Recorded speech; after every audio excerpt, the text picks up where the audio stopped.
For In the Huddle. My thanks to Tom Robinson. For Tom, this is Chris Varney. Enjoy your game tonight. Atlantic on KS95. Coming up, our pregame show, Fremont-Mills against Griswold. We'll talk to you next week on In the Huddle on KSOM.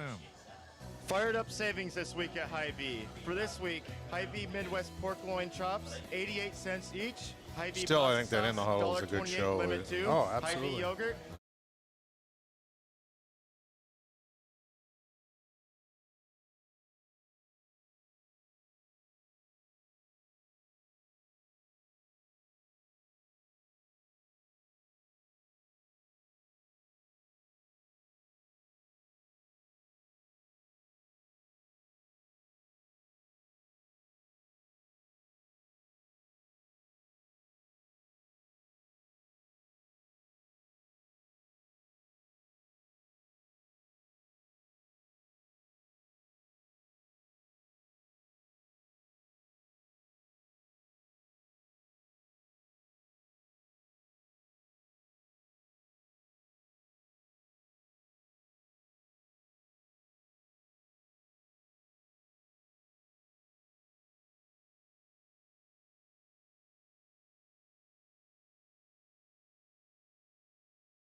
Varney alongside John Becker, your home for high school football. Good evening, everybody. We're live in Griswold, Iowa, where tonight it's an 8-man showdown as the Knights of Fremont-Mills take on the Tigers of Griswold. How you doing, everybody, and welcome to high school football action here on KSOM. We are week number 4, John. It has already arrived. The season goes fast. Next week at halftime, we'll be halfway through the season. Tonight, we have a district showdown. Fremont-Mills has been a juggernaut in recent years, although last year they struggled. Under 500, didn't make the playoffs. They're not used to that. Griswold has been scuffling a little bit, but they've been starting to make progress. They played well last week against Sydney. We'll see if they can tangle with the Knights here tonight. Yeah, I mean, I like the matchup, and you covered it really well, Chris. You have a Fremont-Mills team that is just a program used to winning for many, many years.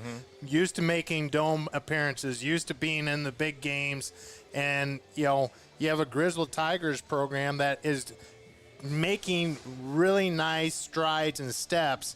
The win and losses aren't coming, but you can see the demeanor, the way that they're approaching games is, a big improvement. And I think tonight, it's could be a huge, stepping stone for the program, for the Tigers. They haven't scored a point off Fremont-Mills the last 3 times they've met them.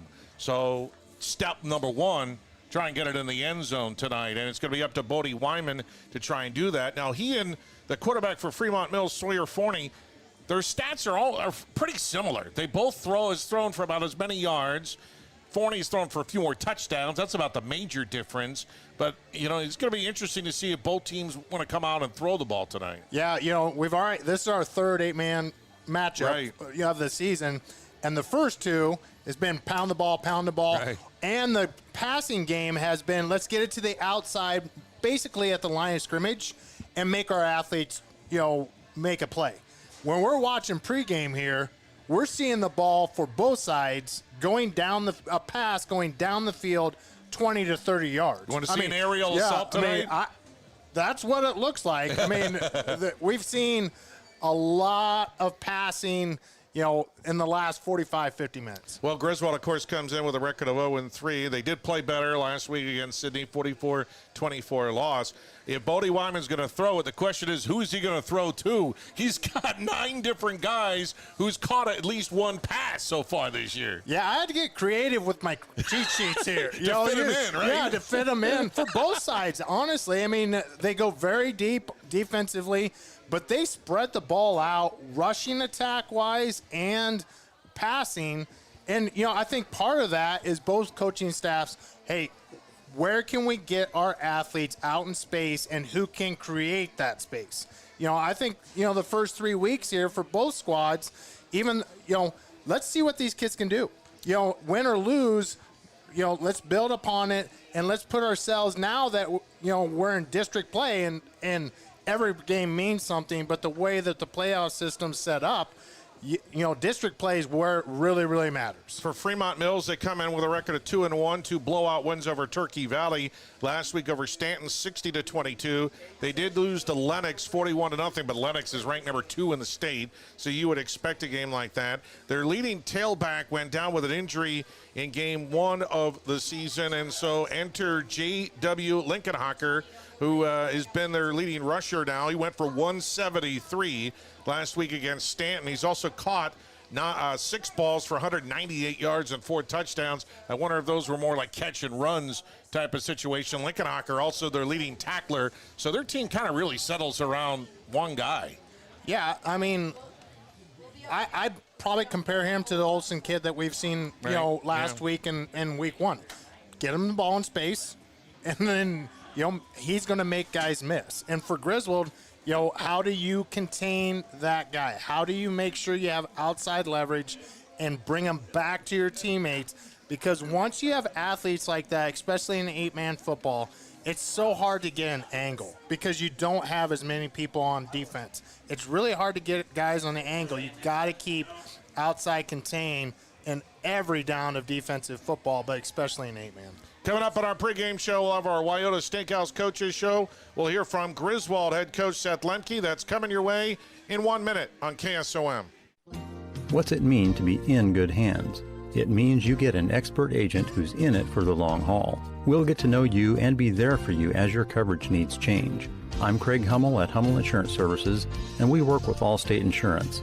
Let us help you choose the right amount of protection to meet your needs and see for yourself what it means to be in good hands. Call Hummel Insurance Services or stop in anytime. We're back on our Wyoto Steakhouse Coaches Show here on KSOM as we get ready for today's showdown between Fremont-Mills and Griswold. And joining us now is Knights head coach Greg Ernster. And Coach, your team off to a 2-1 start. Your only loss is to a very good Lennox team. In 8-man, how are you feeling coming into this showdown with the Tigers? Yeah, we're feeling confident. Our young kids are finally starting to see some growth, and we're starting to trend in the right way. Hopefully we can keep that going. What stood out the most in last week's 60-22 win over Stanton? Just the way that we were able to correct our own mistakes and not keep making them. The kids, were able to correct and move on from, some things that didn't necessarily go their way, and that's what we've been waiting for all year. You were able to run the ball pretty effectively. You've been able to do that for the most part this season with 2 different guys. Take me through both of these juniors that are your leading rushers on the season. Yeah, Jonathan Ekpai, he was a horse to start the year. He kind of hurt his shoulder against Lennox, so he hasn't played much. But J.W. Lincolnhocker took over last week and did tremendous things. He's a physical downhill runner, explosive when he gets to the second level. And we mixed in a little freshman, Paxton Campbell, who does a tremendous. He's explosive. He's super fast. And so those guys have done a tremendous job of running the ball. But we can't do it without the big fellas up front. We have 2 freshmen starting on our line, and 1 senior. And then we got 1 junior. We'll call him a tight end, but he kind of does it all for us. So without those guys up front, it doesn't matter who's running the ball, but the guys have done a great job of getting it done this year. Is Ekpai, is he, what's his status injury-wise? Do you expect him back this week or? He'll probably be a game-time decision, to be honest with you, and we'll see how that goes. But, we'll definitely get him back here in the next few weeks. But he's got a little AC sprain. in his shoulder, so we're hoping to get him back soon. And then Lincoln Hooker, I mean, he's also made some big plays receiving. So I guess I'm guessing he's kind of dangerous if you get him out into the open field. Yeah, he was, we put him at tight end just so, hey, we're going to find space for this guy, get him the ball. He did a tremendous job week one of getting open downfield on one-on-one coverage. Lennox did a tremendous job of shutting him down, but then we forced him. We needed his hands in the backfield, and he's done a tremendous job of, it doesn't matter where we put him. He's a competitor. He wants to go compete, and so he's done a tremendous job of that. Who and what has stood up for you on the defensive side? I'd say our linebacker play, JW and Paxton have done a tremendous job of our inside linebackers. They're fast. They react really well. We get really good pressure with our defensive line. Jordan McLaughlin, he's a second-year football player for us. He was tremendous last week against Stanton. Our nose guard, Mason Reed, is physical. He's tough. So those are the guys who stand out to me. And then on the back half, you also got Sawyer Forney. He's got a couple picks on the year. Sam Sanchez does tremendous in coverage. So, we got some guys at each level. We just got to put it all together at the same time. So when you look at Griswold, what stands out the most when you see the Tigers? When you put them on tape, they're receivers. They do a great job running routes. They started off the year, I think, trying to go double tight, trying to run some things. Kind of didn't think that was their cup of tea. Last week against Sydney, they did a tremendous job of running great routes, putting the ball where it needed to be. That's our big concern is making sure that we cover as best we can because they got some explosive receivers if we give them an opportunity. How do you see the matchup up front? They are really big up front. They had some injuries. We'll see what some kids go or not. They're big up front. It'll be kind of a battle both ways. We'll have to see if our freshmen can handle some of their big seniors and big juniors. But I think it'll be a battle either way. And I think hopefully our kids are welcome to the task. Your program has had so much success over recent years. I know that last year maybe a disappointment, but this is usually a playoff team, a team that is contending to go to the Dome. How motivated were the kids coming off of that year looking for a rebound this year? Yeah, absolutely. We talked about first losing season in 14 plus years. And that was on our mind all off season. We knew we had a tough schedule. We knew we were going to have to play some really good teams early. We just talked to the kids responding to that. They're hungry. They want to be good. We're not quite there yet, but we're working to get there. And that's just a hats off to our kids and understanding what our program expectations are and how hard they want to work. So our kids are hungry. They're ready to go. Obviously we got to go 1 week at a time, but our kids, like I said, they're fired up. They work hard. They're excited. Coach, really appreciate your time here on our Wyoda Steakhouse Coaches Show, and best of luck today against Griswold. Thanks so much. Thank you. Greg Ernster, head coach for Fremont-Mills, with us here on KSOM. Stein delivers more new genetics faster. Our focus on delivering higher yielding genetics faster than the competition is why we have released more new Enlist E3 lines in the past 5 years than any other seed company. For elite genetics paired with simple, flexible, and effective weed control, plant Stein Enlist E3 soybeans. Stein has yield. 45 years of yield. Learn more at steinseed.com. Ziegler Ag Equipment is your harvest headquarters this fall. Get the Fendt Ideal Combine equipped with everything you want. Reliable headers, better capacity and fuel efficiency, smarter processors, and a comfortable cab. While you're in, take advantage of the Fendt Red Wheel Deals offer of zero-interest financing for 36 months on select Fendt Vario tractors. Stop by your local Ziegler Ag location today to save.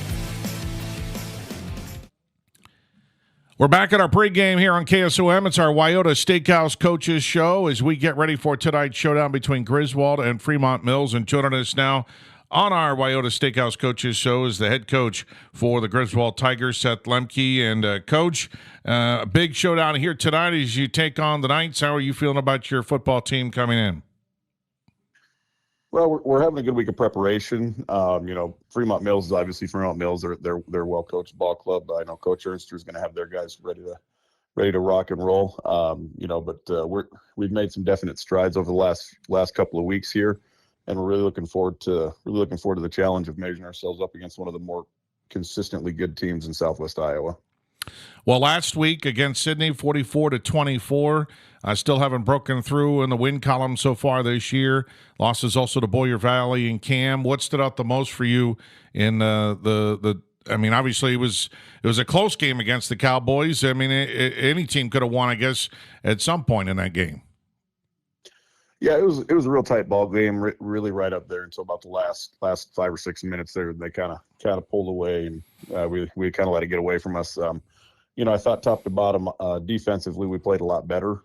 I know giving up 44 points might not always necessarily seem like that, but I thought we tackled a lot better. I thought we had real good aggressiveness on the defensive side of the ball. Wyatt Peterson, Zane Johnson, Owen Johnson, they racked up a ton of tackles, and then. On the offensive side of the ball, Bodie Wyman threw the ball really, really well, spread it around. We probably had, I think we had 6 or 7 guys with catches Friday night. I'd like to see us maybe run the ball a little bit better, but we made some definite improvements. So what areas do you have to work on to improve in that running game? We just got to work on our blocking assignments a little bit better and being a little bit more consistent in those assignments. We're big on getting a block for a second or two, and then we think our job's done. So kind of one of the points of emphasis that we've had this week is continue through the play, continue through the whistle, doing a little bit more maybe on the sled, just getting that timing ingrained in their mind that this block's going to take a little bit longer, and then increasing the amount of communication on the offensive line. They'll talk all day in the classroom, but sometimes you get them out on the football field and they won't say much, but just kind of getting some of that communication rolling. So, even if they're making the wrong calls, at least they're making some calls. So we're still putting ourselves in a position to have success running the ball. So what are the biggest challenges here with Fremont-Mills? They got a solid quarterback and a solid running game again. They don't make a ton of mistakes. I mean, I know they're a little bit younger than they have been in years past, but they're, as always, they're well coached. They're very physical. We've had our struggles with physical ball clubs in the past. Last week we did a little bit better against a pretty physical Sydney team, so I'm kind of hoping that's going to carry over into the game tonight. And but yeah, it's there's just a few things that we're just going to have to do a little bit better to be competitive. On offense, Fremont, I think they can throw the ball. They can also run it. So they got balance there. What do you have, and who do you have to really focus on the most there? Quarterback Sawyer. He's he can run the ball. He can throw the ball. He's had good games doing both. He's as with a lot of things in 8-man, if you can control a quarterback, you can control the ball game, and that's. Again, that's something where we're going to have to take a real big step up in.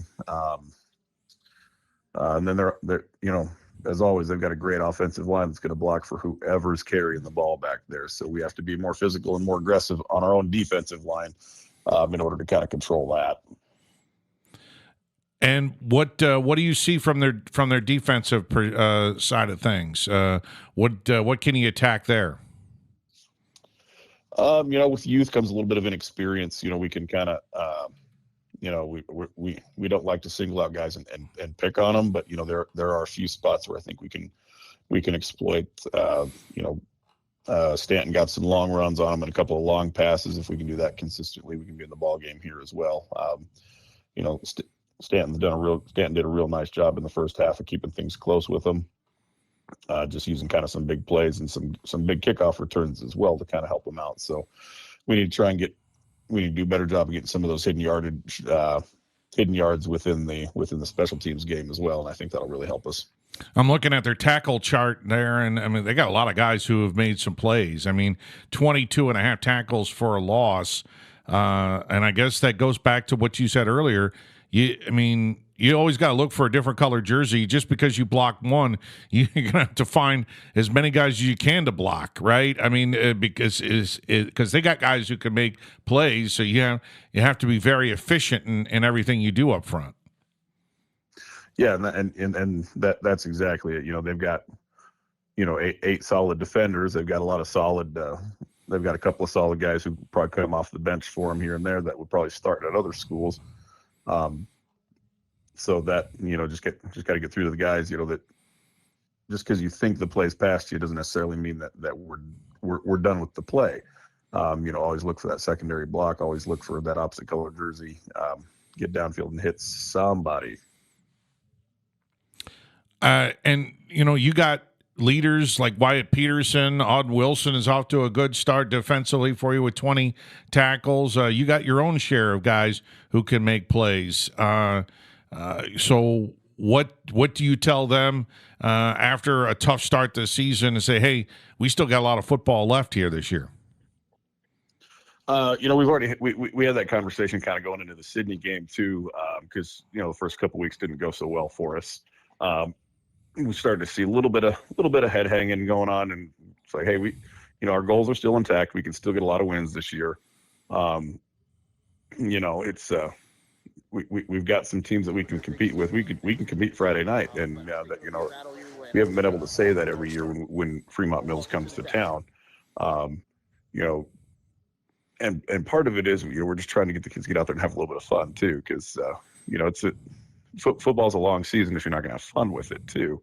The teams that win, the teams that have success, the teams that do well, are the teams that they work hard, they have their fundamentals, but you watch them on film and you watch them when you're at the game, and they're just having a ball out there.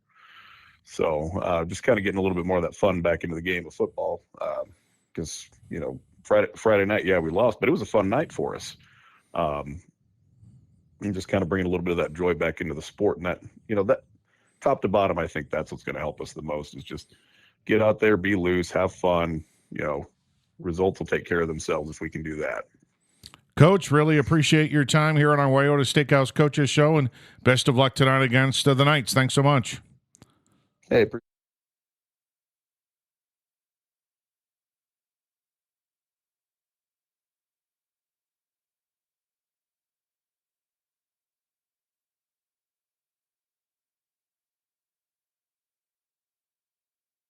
Back to high school football on 96.5 KSOM and live video at westerniowatoday.com. Now we're starting early, and the Fremont-Mills kick went deep, and Holden Jensen returned it all the way across midfield to the Fremont-Mills 33-yard line. Wow, good return by Jensen. Great return and refusing to go out of bounds. Actually, the kicker was the only one, and he didn't go out of bounds. He lowered his shoulder and got another 5 yards. First down and 10 for Griswold. They move left to right in your radio dial. Bodie Wyman's going to pitch it, going to the far side, and making a move that time for Griswold is Mason Steinhoff, and Steinhoff is going to run it far side. He's going to get Vetter equipment first down. Really like the play there, Chris. Get it outside, get in Steinhoff's hands, right up to the line. Kind of a quick count.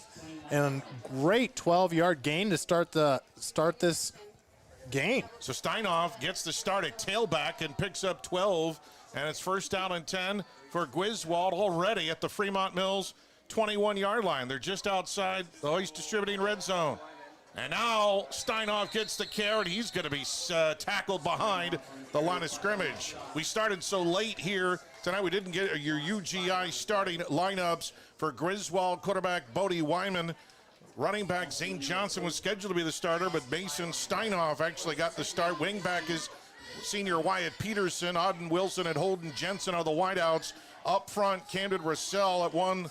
Offensive lineman, 260 senior. R.J. DeShong, the center, 270 junior. Shane Taylor, the other lineman, 200-pound senior. Second down and about 15. Wyman throws near side. It's caught across the middle of the field and then brought down. And Auden Wilson on the catch, but he got a large chunk, almost 10. That'll bring third down and manageable. Yeah, exactly. Third down and manageable. Really nice route on the right-hand side. Kind of just does a quick in. If the corner's going to be off, and that probably might be a replay by Wilson there, the corner was about 10 yards off, cut in. Now we got third and manageable.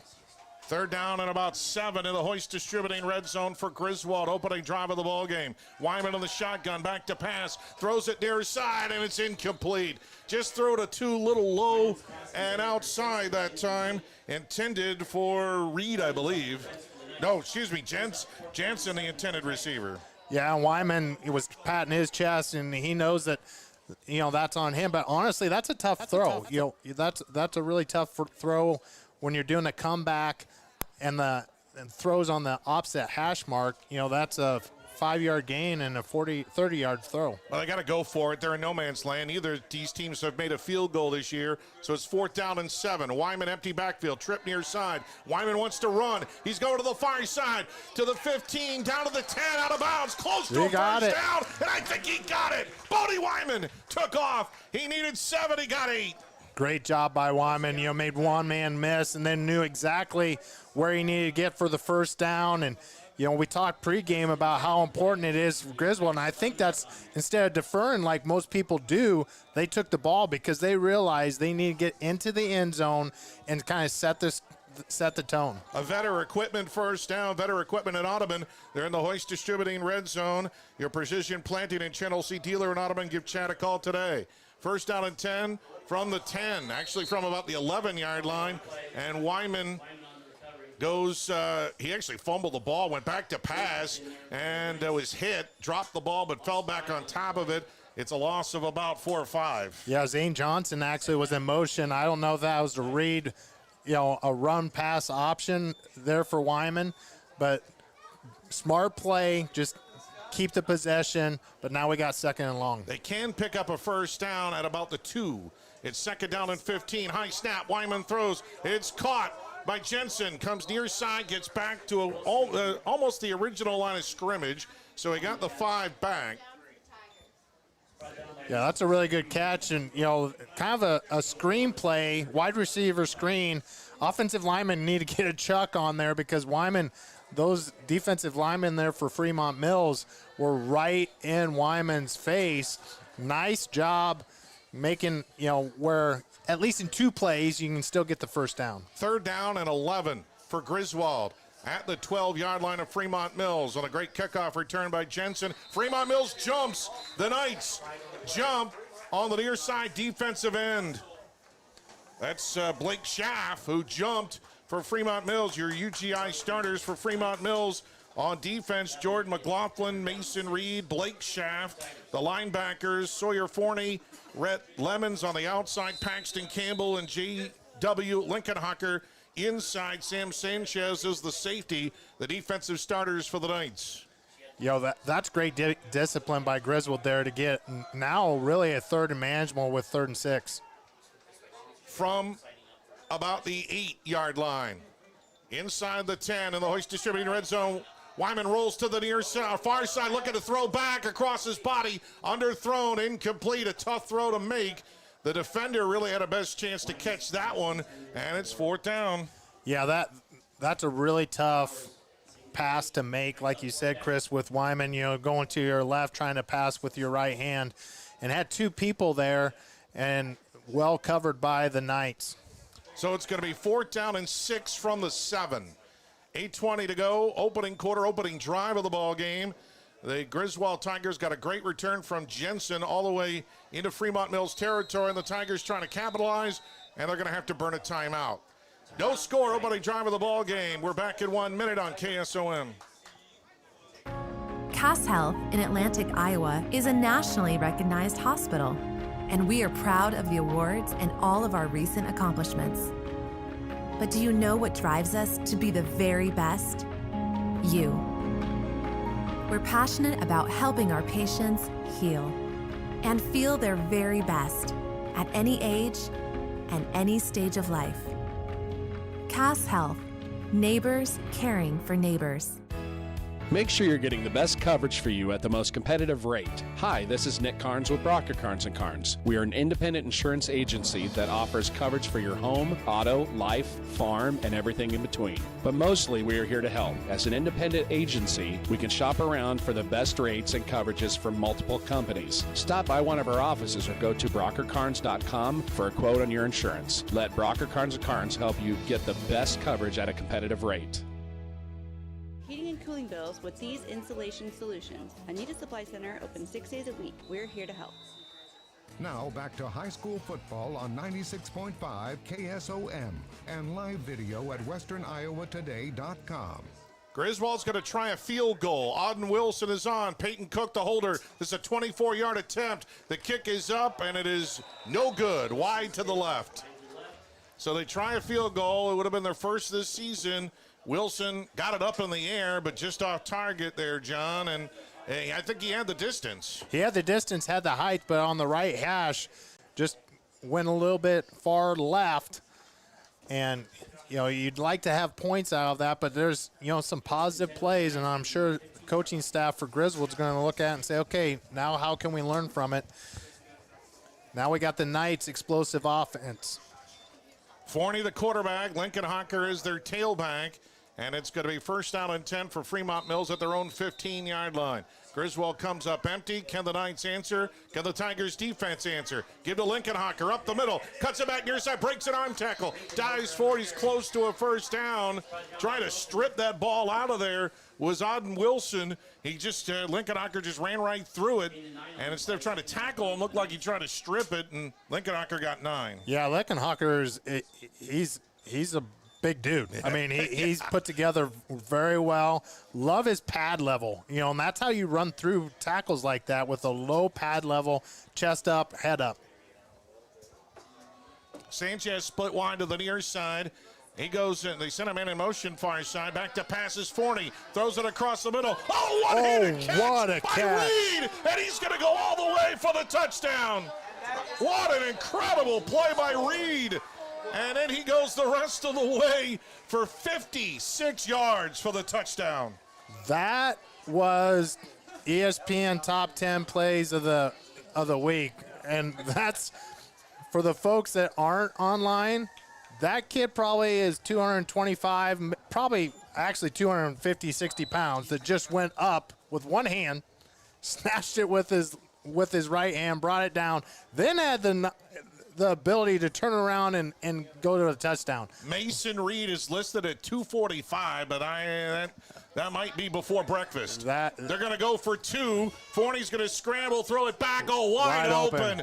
In the end zone is his receiver, Sanchez, and Fremont-Mills gets the big play. 7:33 to go first quarter. Fremont-Mills leads 8-0. We're back in a minute on KSOM. When it comes to your investments, I know you have a choice. Hi, I'm Mark Smith, a certified financial planner and registered investment advisor with Principal Financial Group. Today, I want to say thank you, Southwest Iowa. Thank you for allowing me the opportunity to serve the community for 39 years. Over the years, you've given me the opportunity to get to know you and your family. Thank you for your trust, your confidence, and most of all, your relationship. If I can help you with your financial plan, please give me a call at 712-243-2466. Mark Smith, Principal Financial in Atlantic. 3H Customs has everything any farmer needs to be successful, and that's not an exaggeration. We offer soil sampling, crop scouting, and spraying. We also offer precision planting products, Midwest seed genetics, and nature's fertilizers. Don't fertilizers and anhydrous also. 3H Customs has everything the Iowa farmer needs, and we dedicate ourselves to helping each farmer be successful. For more information on how you can build that successful operation, call 249-2429 or visit 3hcustoms.com. 3H Customs, customizing your farming resources to fit your... And live video at westerniowatoday.com. So an incredible one-handed catch by Mason Reed, and he ran the rest of the way for 56 yards on a touchdown. Lincoln Hocker's kick sends Jensen back to the goal line. He dropped the ball, picks it back up, and he's going to be strung down at about the 8. You know, deep kick right at the end zone, and Jensen just probably took his eye off just a little bit. And with the rules, if that goes into the end zone, you know, it's a touchback. But since he touched the ball before he was in the end zone and went inbounds or in the game of play, that's a live ball. We learned last week that's definitely a live ball, right? And so good job. HK certainly knew that. Great job of getting some positive yards on kind of a busted play. So Griswold will start from their own 9 and now trailing 8-0 on the big touchdown play to Reed. And Wyman is in the shotgun. He's got a pink undershirt here tonight. Jensen lines up at the slot on the near side. And he pitches it. Coming near side and strung out. Zane Johnson didn't get much. He tumbles across the 10 to the 11 for a gain of 2. Yeah, Griswold there is trying to get it out kind of like when they had success in that first drive. But the flow for the Knights, they're getting they have some speed. They have athletes going sideline to sideline, and you're going to have to kind of pick and choose and use Griswold's offensive interior to make sure they get hat on hat. How many times in high school football do you see a guy make a one-handed catch on offense for a long touchdown and he's playing nose guard on defense? 2nd down and 8. Wyman back to pass. He's going to heave it deep to the near side. It's at midfield, down the sideline. He caught it. No, he was out of bounds. I was going to say he's out of bounds at the 44-yard line, but a Vetter equipment first down for Griswold on a big strike to Auden Wilson. Chris, I don't know what was more impressive. Wyman putting the ball on where only Wilson could catch it, or Wilson looking that in. Now, he went out of bounds, but that's because the pass was perfectly placed. You underthrow that, and Fremont-Mills has probably a pick 6. That's a great job and positive yards. Over his shoulder on Wilson for 33 yards and a Vetter equipment first down to the Fremont-Mills 36-yard line. Wyman back to pass again. A screenplay too high, tipped, incomplete. Luckily for the Tigers, incomplete. Intended for Zane Johnson that time. Varney was there just a little bit late. Yeah, probably best that was incomplete, but you definitely don't want to bat it up like that. Trying to make a play. But Madison for the Knights does a great job on coverage, seeing that the tailback is actually coming out in the flat, playing a zone. They're in a 3-deep zone, so Madison knows I have this third of the field. Man comes, I come. Man goes, I go. 2nd down and 10 for Griswold at the Fremont-Mills 36-yard line. They trailed it 8-0 on the C-Pro scoreboard. Wyman, a pitch to Johnson, going far side, hit at the hash, inside the 35. He got stung hard at his waist at about the 32-yard line. A solid pickup, but give him about 4. Yeah, Johnson, a nice job at Campbell, for a freshman linebacker, showing his athletic ability there with the ball coming to his side of the linebacker and filling. And I'm guessing he's given up probably 30, 40 pounds to Johnson. Yeah, Fremont-Mills starts 2 freshmen on the offensive line. Brody Schaff and Gavin Crom, and Paxton Campbell, an inside linebacker who's a freshman as well. 3rd down and 6 for Griswold. In the shotgun is Wyman. Long snap count, low snap. He gives it on the forward handoff and nowhere to go that time for Peterson. Wyatt Peterson on the carry, and he loses some yardage. You talked about, and we'll refer back to that catch probably the rest of the season, let alone tonight. But Reed at nose guard, actually, come in motion from the right-hand side to the left, and Reed gets upfield into Griswold territory and cuts it off. Great play by Reed at the nose guard position. R.J. DeShong is the punter, but they're now lining up to punt it. 4th down and 10, ball in the dirt. Picked up by Wyman, going deep. He's got him in! Great job! Touchdown, Auden Wilson! Unbelievable! Goes 36 yards on 4th down and 10 for the touchdown. If it works once, then why not do it again? And, a little bit different this time. Instead of the sideline, Wilson does a great job of running that route because he's at the hash and the ball's on the separate hash. So the ball's snapped on the left-hand hash. He goes down and starts at the right hash, kind of comes out and gives then his quarterback a perfect place to put that ball for the touchdown. Great execution by the Tigers. Man-to-man huge defense. Play. Yeah, huge play indeed, and Wilson beat him. And now Griswold will go for 2 to try and tie it up.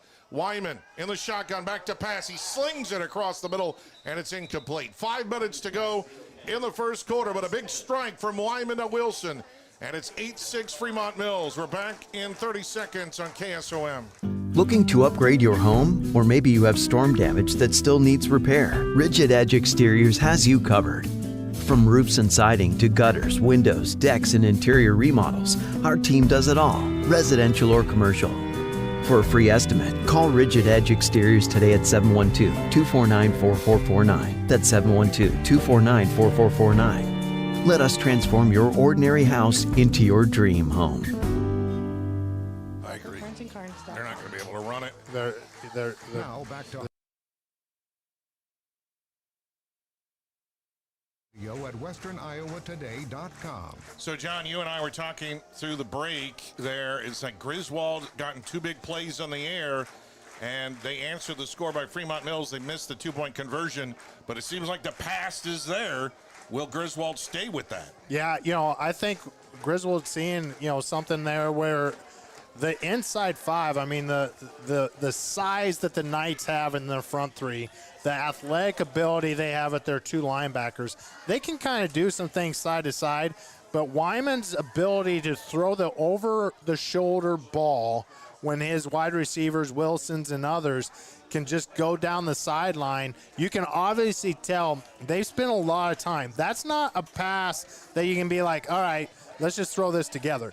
That's a lot of time over the summer, wherever it might be in the dog days of summer, getting that timing down. And that's, psychologically, Chris, for a team like Griswold, you've mentioned it, they haven't scored an offensive touchdown against Fremont-Mills for a long time. They haven't scored a point. Yeah, against Fremont-Mills. There was 3 shutouts in a row between these 2 teams. So it's the first time Griswold has scored against the Knights in 4 years. Just a great play. And, football's such a mental game. Oh. Without a doubt, that's a great point. Peyton Cook, the kick for Griswold's going to go out of the end zone. Well, maybe not quite out of the end zone, but very close. Either way, it's a touchback for Fremont-Mills. Now how do both teams respond? Momentum is such a positive and negative thing, and how you respond is the key on, what defines your team. How do you respond when you have something good going? How do you carry it? And when something adversity comes, how do you react to it? Well, Fremont-Mills only used 2 plays to score the first time around. We'll see what the Tigers respond defensively. First down and 10 for the Knights. Varney in the shotgun with split backs on either side of him. Varney's going to throw it. Back to pass. Going to go deep down the middle of the field. Man-to-man coverage. And it is incomplete. Incomplete. There was a collision there. Auden Wilson, I think, knocked it away at the last second. Yeah, Wilson there going against Sanchez. Basically, Sanchez in the left-hand hash goes to post pattern all the way across, and Wilson stays with him step for step. Sanchez has a step on him, but Wilson, a great job not interfering, seeing that ball, and as it comes in, stripping the ball out. Looking back as well. You got to look back, otherwise you're going to get a flag just about 99% of the time. Second down and 10.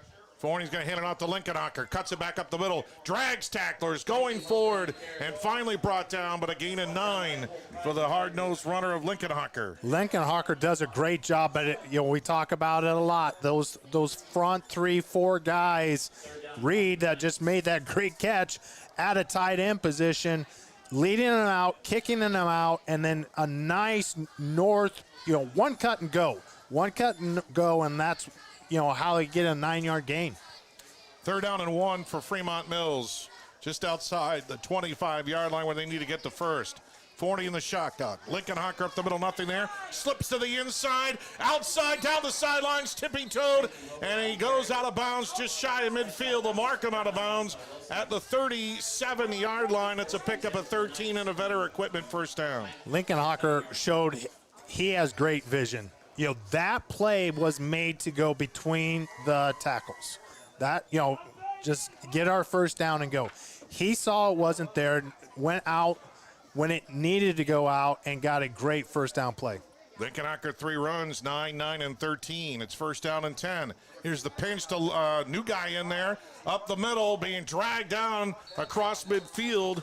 Campbell on that carry. Peyton Campbell, the freshman, his first carry of the ball game, and he'll get about 5. Yeah, Campbell's showing the athletic ability he's shown already on the defensive side, getting them out of the tackle, toss sweep right, doing a good job of getting positive yards, pad level. You know, part of being a freshman is you're not as mature, which is really tough at the varsity level, no matter, you know, what class you're in.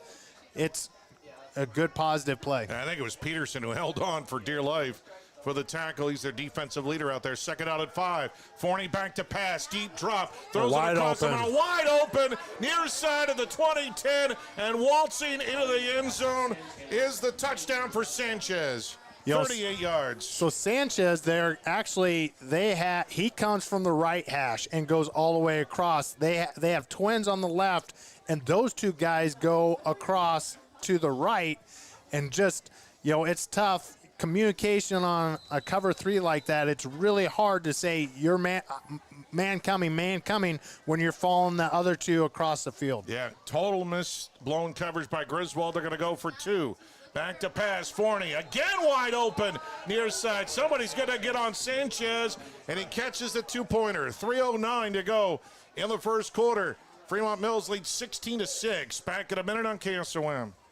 Anita Supply Center is here for you. From the big jobs to the small tasks, we're here to help. Hi, this is Kim with a reminder of our hours, so when you need our help, we're here. Anita Supply Center is open Monday through Fridays, 7 to 5, and Saturdays, 8 until noon. We're here 6 days a week for all your building, landscaping, how-to projects, repairs, and more. We offer free in-home measurements, free estimates, and can help you put your ideas together. Anita Supply Center is open 6 days a week for all your home improvement and building needs. United Group Insurance. People you know and people you trust. Because we are local in Southwest Iowa with offices in Red Oak, Atlantic, Griswold, and Shenandoah. Our team of agents will find the perfect policy for your needs from the wide variety of carriers that we work with. We offer policies for home, auto, life, farm, health, and commercial with vast experience in both hail and crop insurance. Learn more at unitedgroupins.com today.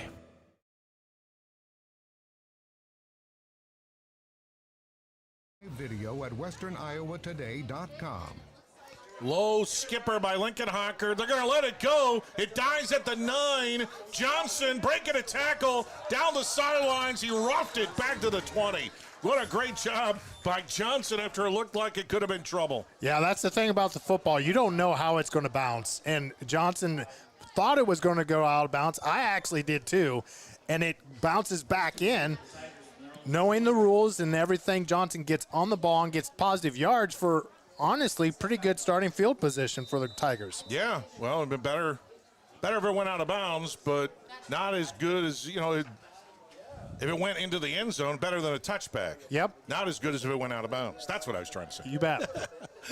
First down and 10 for Griswold. They're trying to answer now. We've had 3 touchdowns in the last 3 possessions. And a delay handoff up the middle and nothing doing. Mr. Reed wrapped up the ball carrier that time and shoved him back. Nowhere to go that time for Steinhoff. I don't know if that was a shove. That was as much of a chest-to-chest perfect tackle where body slammed. I mean, that is how they coach, and it should be coached. You know, we talk about concussions and everything. Head up, chest-to-chest tackle by Mr. Reed there in the middle. And, you know, we talked about it a little bit. I don't know how much between the tackles the Tigers are going to do. You know, you have to keep them honest, but at the same time, if you look now, they got Campbell out at the corner. Second down and 10. And Wyman's going to run it to the far side. Wyman looking for room, and there's not much there. Fremont-Mills was able to get great pursuit on the outside and hold them to a gain of about 2. Yo, coaching, as far as the Knights defense, now they're in cover 2. So they have 2 cornerbacks, 2 safeties, and 1 linebacker. They've moved Campbell out to a corner and put 2 free safeties back. The reason they can do that is their front 3 has been able to control the line of scrimmage. Third down and 7 for Griswold at their own 23-yard line. Wyman on the shotgun, got 2 wides to the near, 1 to the far left to right in your radio dial. Wyman back to pass. He's got time. Throws on the run near side. Great It's caught catch. at the 35 and out of bounds. There. Unbelievable catch by Peterson. Great catch, but just like we've talked, where the difference there is the offensive line, 3-on-3, held their own so Wyman could get out of the tackle a little bit, going right. So much easier when you're going to the right, able to pass with your right hand instead of across your body. And that play developed for a great first down play. It's a Vetter equipment first down on a gain of 12. They're up to the 35-yard line. Griswold trailing 16-6 on the C-Pro scoreboard. First down and 10. Wyman back to pass again. Scrambles to the far side. He's going down. Sacked. Nowhere to go that time. He scrambled right into the arms of Jordan McLaughlin. Yeah, McLaughlin, did a great job of what any defensive end is told to do. Get upfield, outside contain. And, Wyman was going that way. And, makes now, we got a 2nd and 22. Oh, yeah, it's a loss of 12. He just scrambled the wrong way. McLaughlin had pressure from the outside, and Wyman never saw him. Yep. So it's 2nd down and a mile with a minute to go in the first quarter. Excuse me. It seems like we've already been here a long time. 16-6 on the C-Pro scoreboard. Back to pass, under pressure, scrambling, and he throws it off balance to the near sideline. It's, of course, incomplete. There was nobody in the vicinity. And yeah, they're going to talk about it because it might be intentional grounding.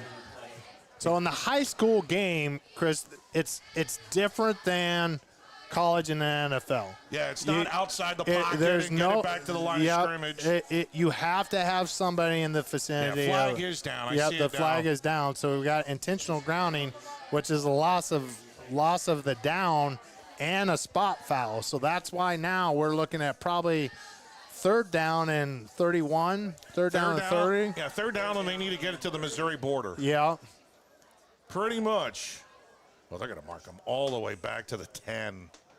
So they got to get to the 35-yard line. So it's third down and a country mile with 43 seconds left in the first quarter. Fremont-Mills leads 16-6 on our C-Pro scoreboard. 35. I need an abacus to figure it out. Wyman in the shotgun, empty backfield on 3rd and long. Back to pass. He's going to heave it up into the air, and it is incomplete. A diving attempt that time by Forney. But it's going to be punting time for Griswold. They're going to have to kick it out of their own end zone. We talked a little bit about it. Great job by the Knights as far as changing up their coverage, giving the Tigers a different look. Instead of a cover 3 that they were able to burn them on, having 2 safeties back there, cover 2 where the corners then can actually have the up and then the safeties, anything that goes deep, and keep everything in front of them. R.J. Deshawn is about 2 yards deep in his own end zone. High snap, but he gets away. Here comes the pressure. Oh, wow. He just got it away. Not a bad kick. It takes a great Griswold bounce at the 35 into Fremont-Mills, across the 35 to the 34-yard line. How often we say great punt and it gets 1 yard past where the first down marker was, to where you needed to get a first down. 36-yard punt. Yeah, and great job of just getting it away. The Knights had 2 guys in there that could be bad news for the Tigers as far as getting punt blocked in their own end zone. So the Knights go in their own 34. They're wearing white jerseys, black and gold pants, black pants with gold stripes. And low snap. Forney got it off to Lincoln Hawker, going far side, pushing his own blockers into Griswold territory, dives forward, has the first down inside the 35 to about the 33-yard line. Broken record, Lincoln Hawker just does a great job of falling. He has the feel for the game, great vision. Going upfield, you think you have him at about 3-yard gain, and ends up getting 11 because he follows his blockers, and his blockers are going downfield. They don't engage and just stop.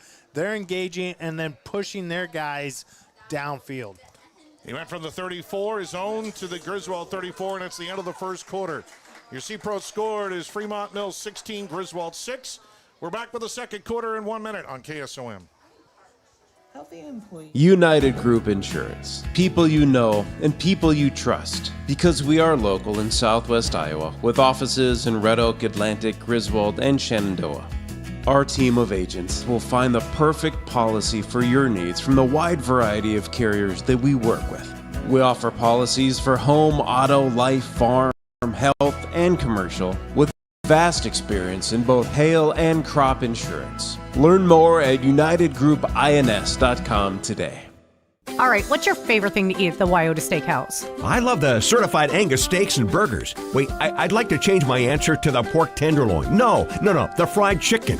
Okay, it's the all-you-can-eat fish on Friday night. But then there's that macaroni and cheese. Okay, the final answer is the mac and cheese. Sorry, Grandma, it's the best. So bring the family and bring your friends to a tradition of great eating at the Wyoda Steakhouse. Open 5 to 10 Tuesday through Saturday, or give them a carryout call at 712-783-9232. Back to high school football on 96.5 KSOM and live video at westerniowatoday.com. First down and 10 for Fremont-Mills, and we got a whistle to start the second quarter. And looks like it's going to be a false start called against the Knights. Tonight's game brought to you by Wyman CarQuest, by Newman Body Shop, by United Group Insurance. And today's video is powered by Nishtanet. Technically awesome. So they move Fremont-Mills back just close to midfield. They'll stay in Griswold territory at the 39-yard line, first down and 15. Big stand here for Griswold. Let's, as far as trying to get a stop to get the offense back on the field. In the shotgun is Varney. Play action, back to pass, lobs it across the middle. It's caught, spinning around, down the sidelines, inside the 20, to the 10, all the way. That's a touchdown. Reed, for the same guy that made an unbelievable play, and that time just shows his athletic ability and honestly his route running ability, because he's going down the hash and running a flag pattern, so he's going out towards the sideline, catches it, doesn't go out of bounds, and it's kind of hard to push somebody that weighs 240 pounds out of bounds. He's a big load as a tight end, and turns around, but shows his athletic ability and a great job with execution there. So Mason Reed catches his second ball and second touchdown of the night. Just turned it around once he caught it, a load. And now Fremont-Mills will go for two here. Neither team has kicked an extra point all year long. Forney in the shotgun, back to pass. He throws it across the middle, and it is caught for 2 points by Lincoln Hocker. 11:49 to go in the second quarter. Now the score is 24-6, Fremont-Mills. Back in a minute on KSOM. Harvest season means long hours, and Vetter Equipment, your Case IH dealer in Audubon, is here to help you through every single one. They are extending their parts and service hours so you can keep going. Their factory-trained technicians offer expert service and fast turnaround, plus next-day parts availability. For reliable, around-the-clock support, count on Vetter Equipment, your Case IH dealer in Audubon. Call or text them today at 712-563-4219. Have a safe harvest season. From start to finish, let Aiken Design Center help you with your kitchen or bathroom ideas. For new designs or remodels, Aiken Design Center will work with you or your contractor to make your dream a reality. If you're not sure what you want, stop into our showroom so our custom designers can help you find what will suit your needs as well as your budget. The Aiken Design Center staff is committed to quality design while meeting your needs. Stop into Aiken today to find out how we can help. 5527 to find out more. Now back to high school football on 96.5 KSOM and live video at westerniowatoday.com. Well, John, Griswold's defense, they just cannot stop this 19. Yeah, the Knights are showing they're very well balanced. They have the running game going and the passing game going right now. Johnson and Jensen back deep. Jensen, foot on the goal line. He's going to run it on the near side, up the middle, runs into his own guy, across the 15, and given to about the 17-yard line.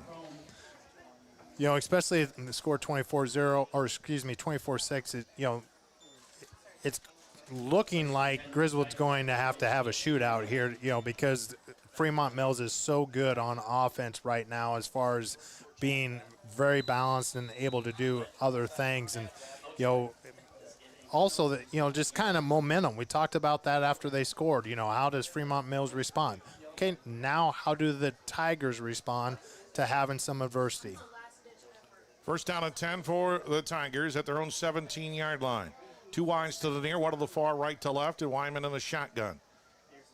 High snap. Wyman tips it to himself, but it's loose.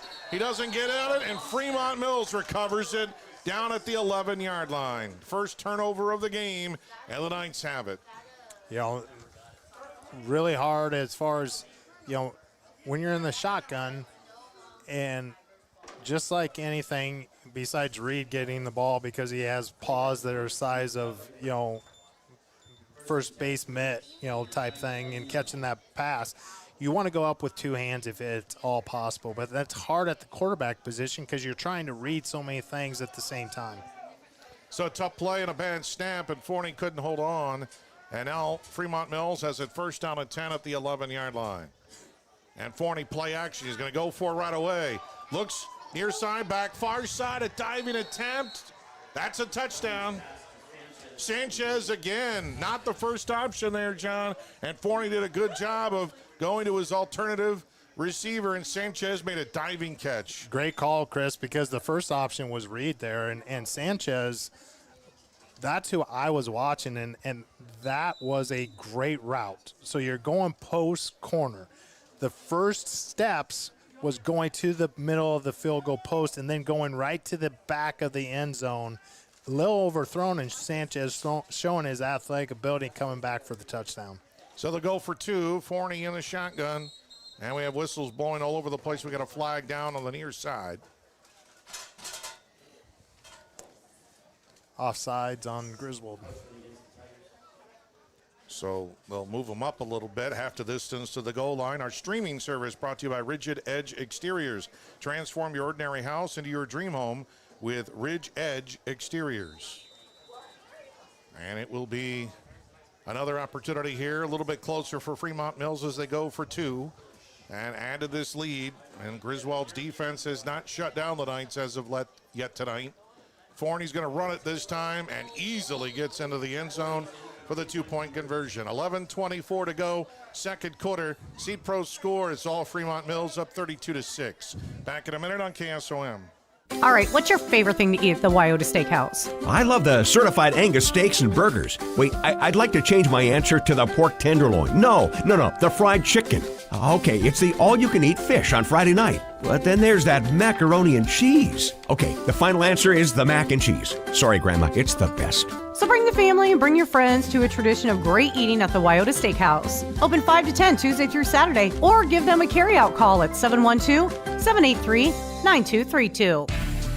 Introducing HeadSight from Precision Planting. HeadSight automatic header control is accurate and versatile, giving you the ability to focus on other details that matter. With automatic header height and tilt control, you can maximize your harvest with minimum stress. Let HeadSight do the calculating and adjusting for you. Contact your local precision dealer for more details.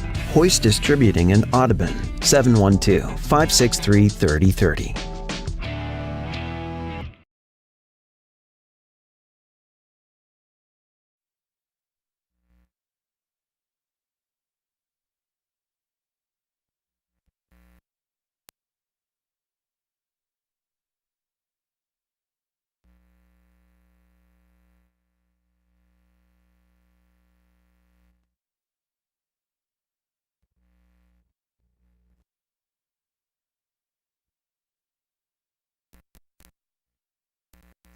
So Griswold's going to take over. We're back connected, back on YouTube.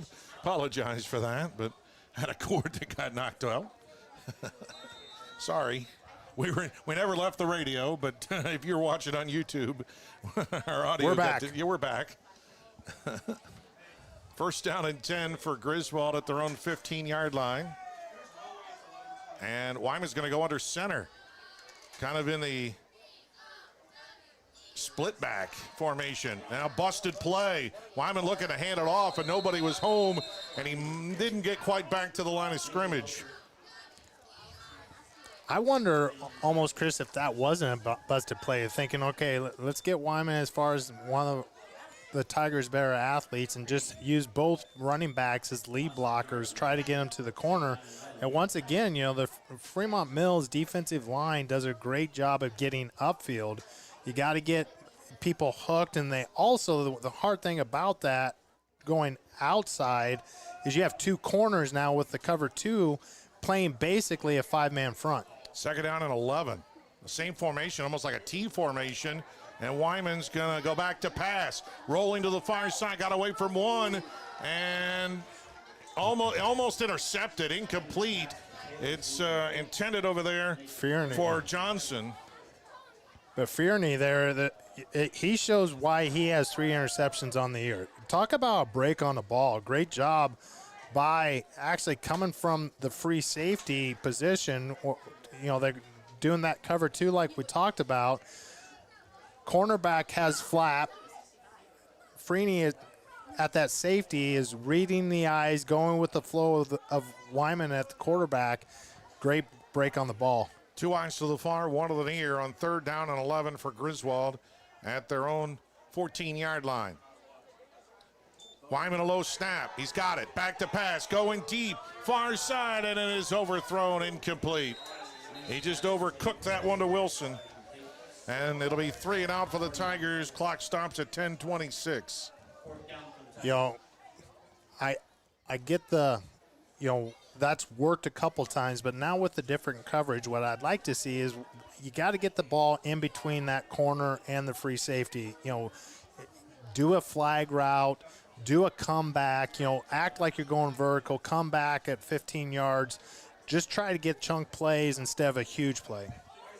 So they got to punt it, a high snap, but Deshaun got it away, but it's not going to be a long punt. Off the side of his foot, takes a Griswold bounce, and he just got it forward for about a 12-yard punt.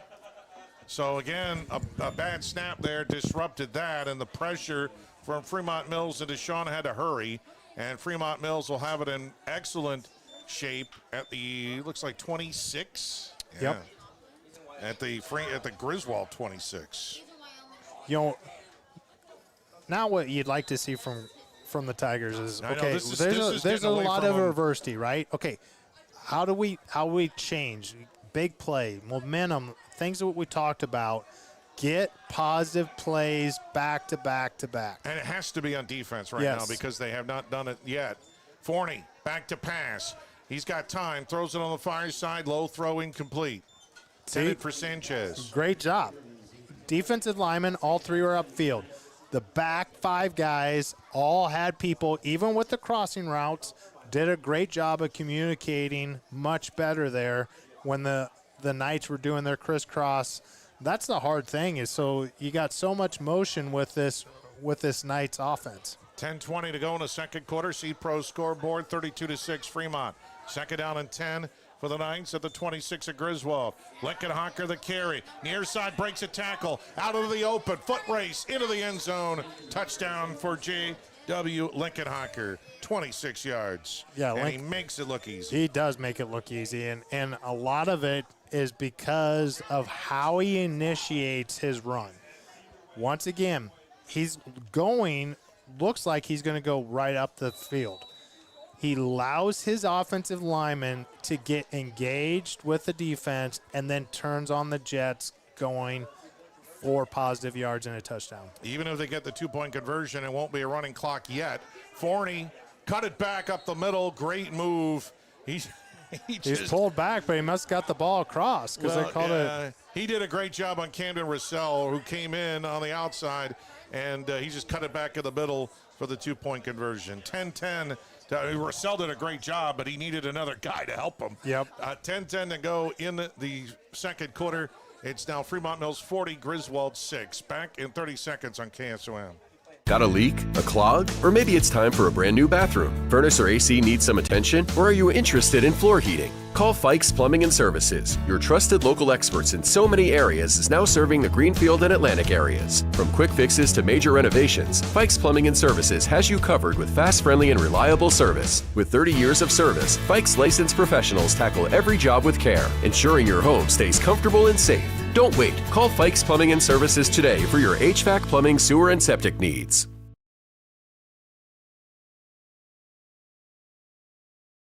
At KSOM and live video at westerniowatoday.com. I don't know if Lincoln Hawker's been busier kicking off or running the ball. A little both. Man. Well, he's right now at 69 yards rushing on 5 carries and 1 touchdown unofficially. And he'll boot it again deep. We still have over 10 minutes to play in the quarter. And Jensen is back 2 yards deep in the end zone for the touchback. So they'll start at their own 15-yard line. Holden Jensen, by the way, dual sporting.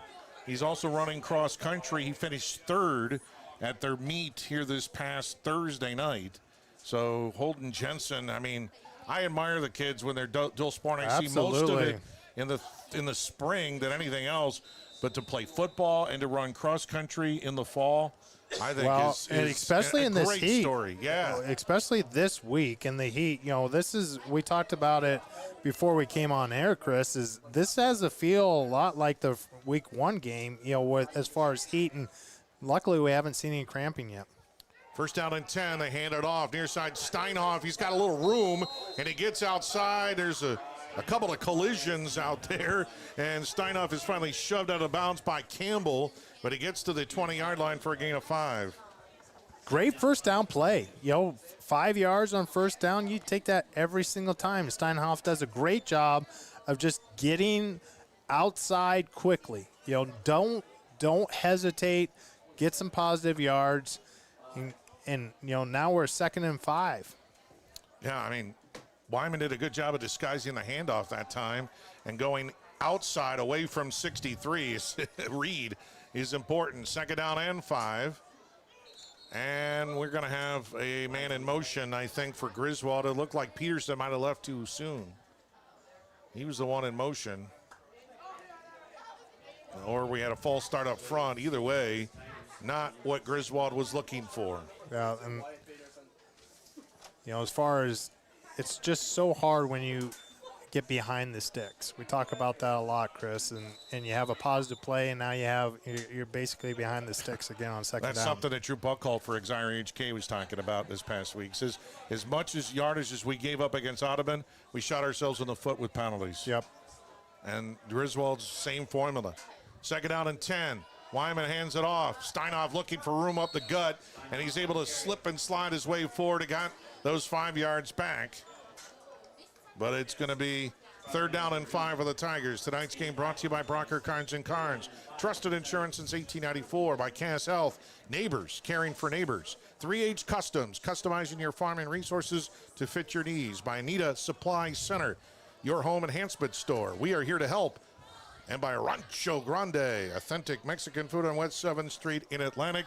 It's Varney tasted, Varney approved. 3rd down and 5, Wyman. And that play just did not look good from the get-go. We had movement all over the place.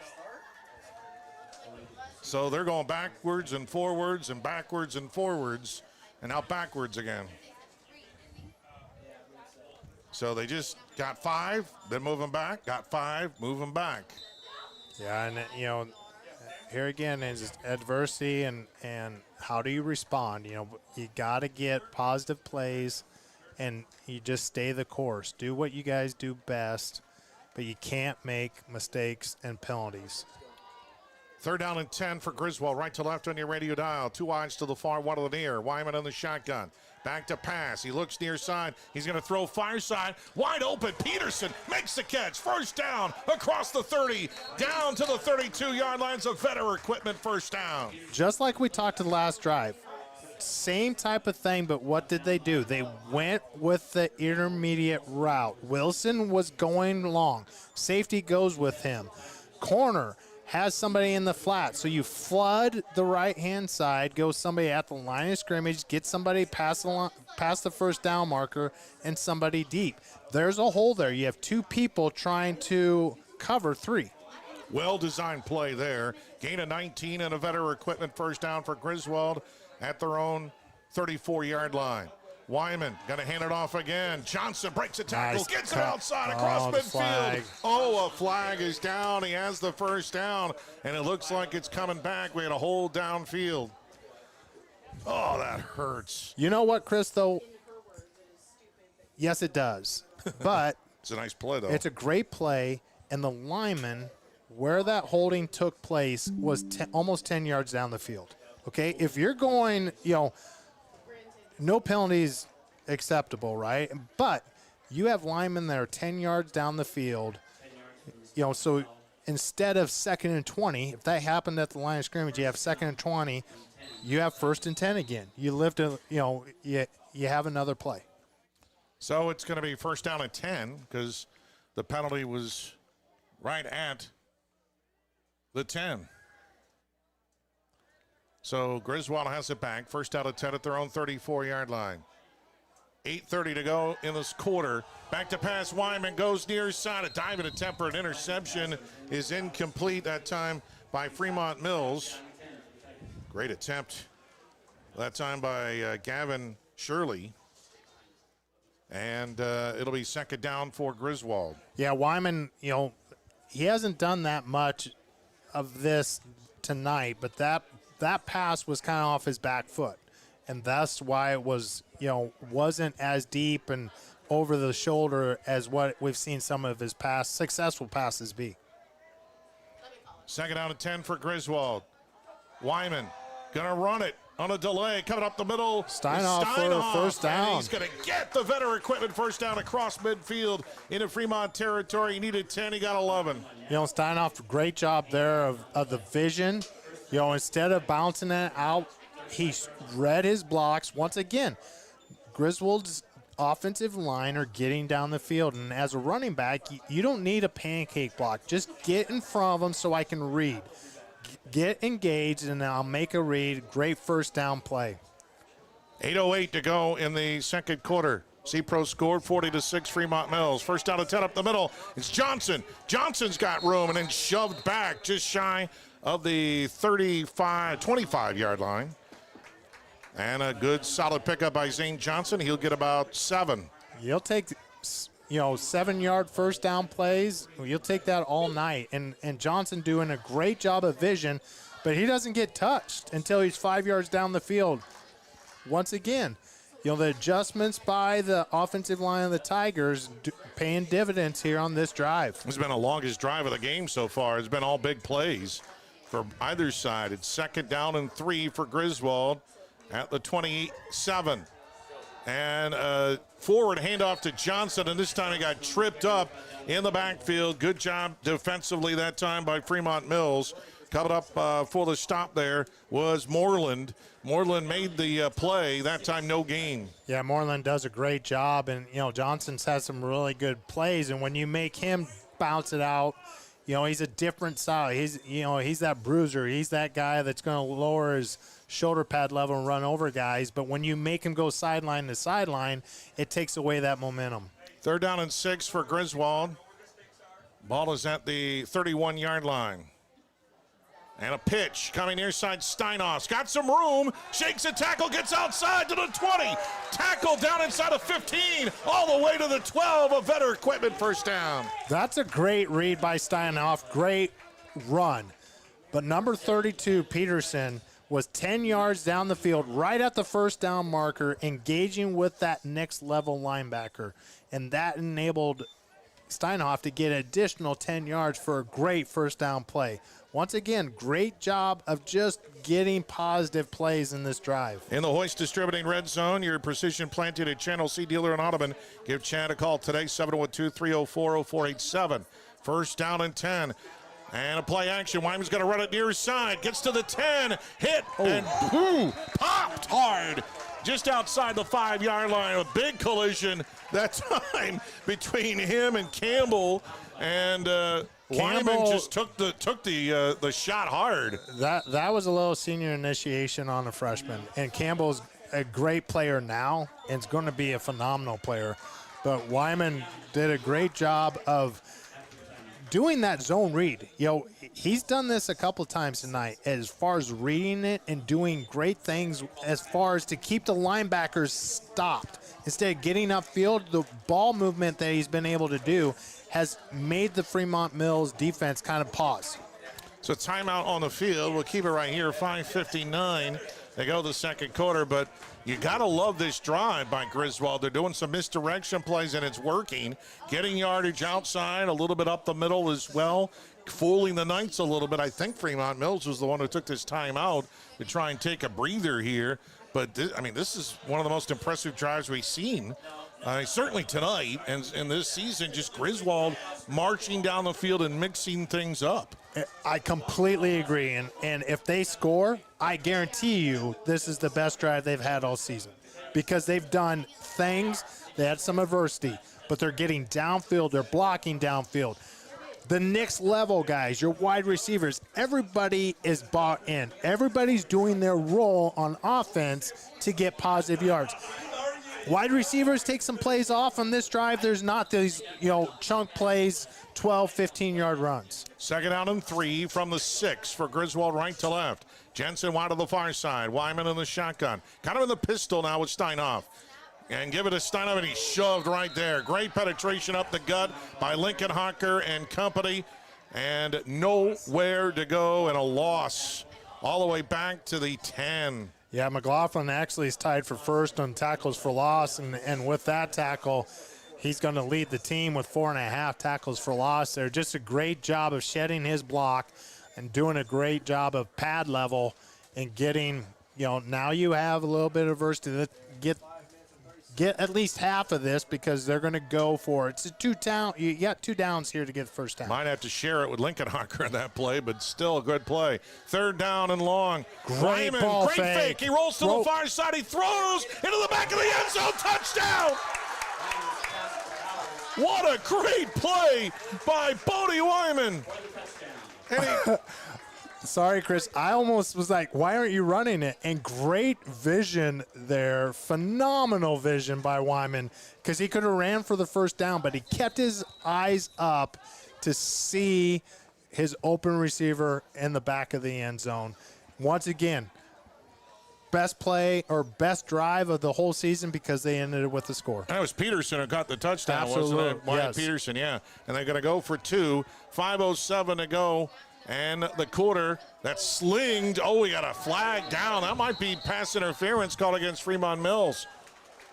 Way too much contact by Wyatt Madison for the Knights in the secondary, and he just slinged Cook to the ground.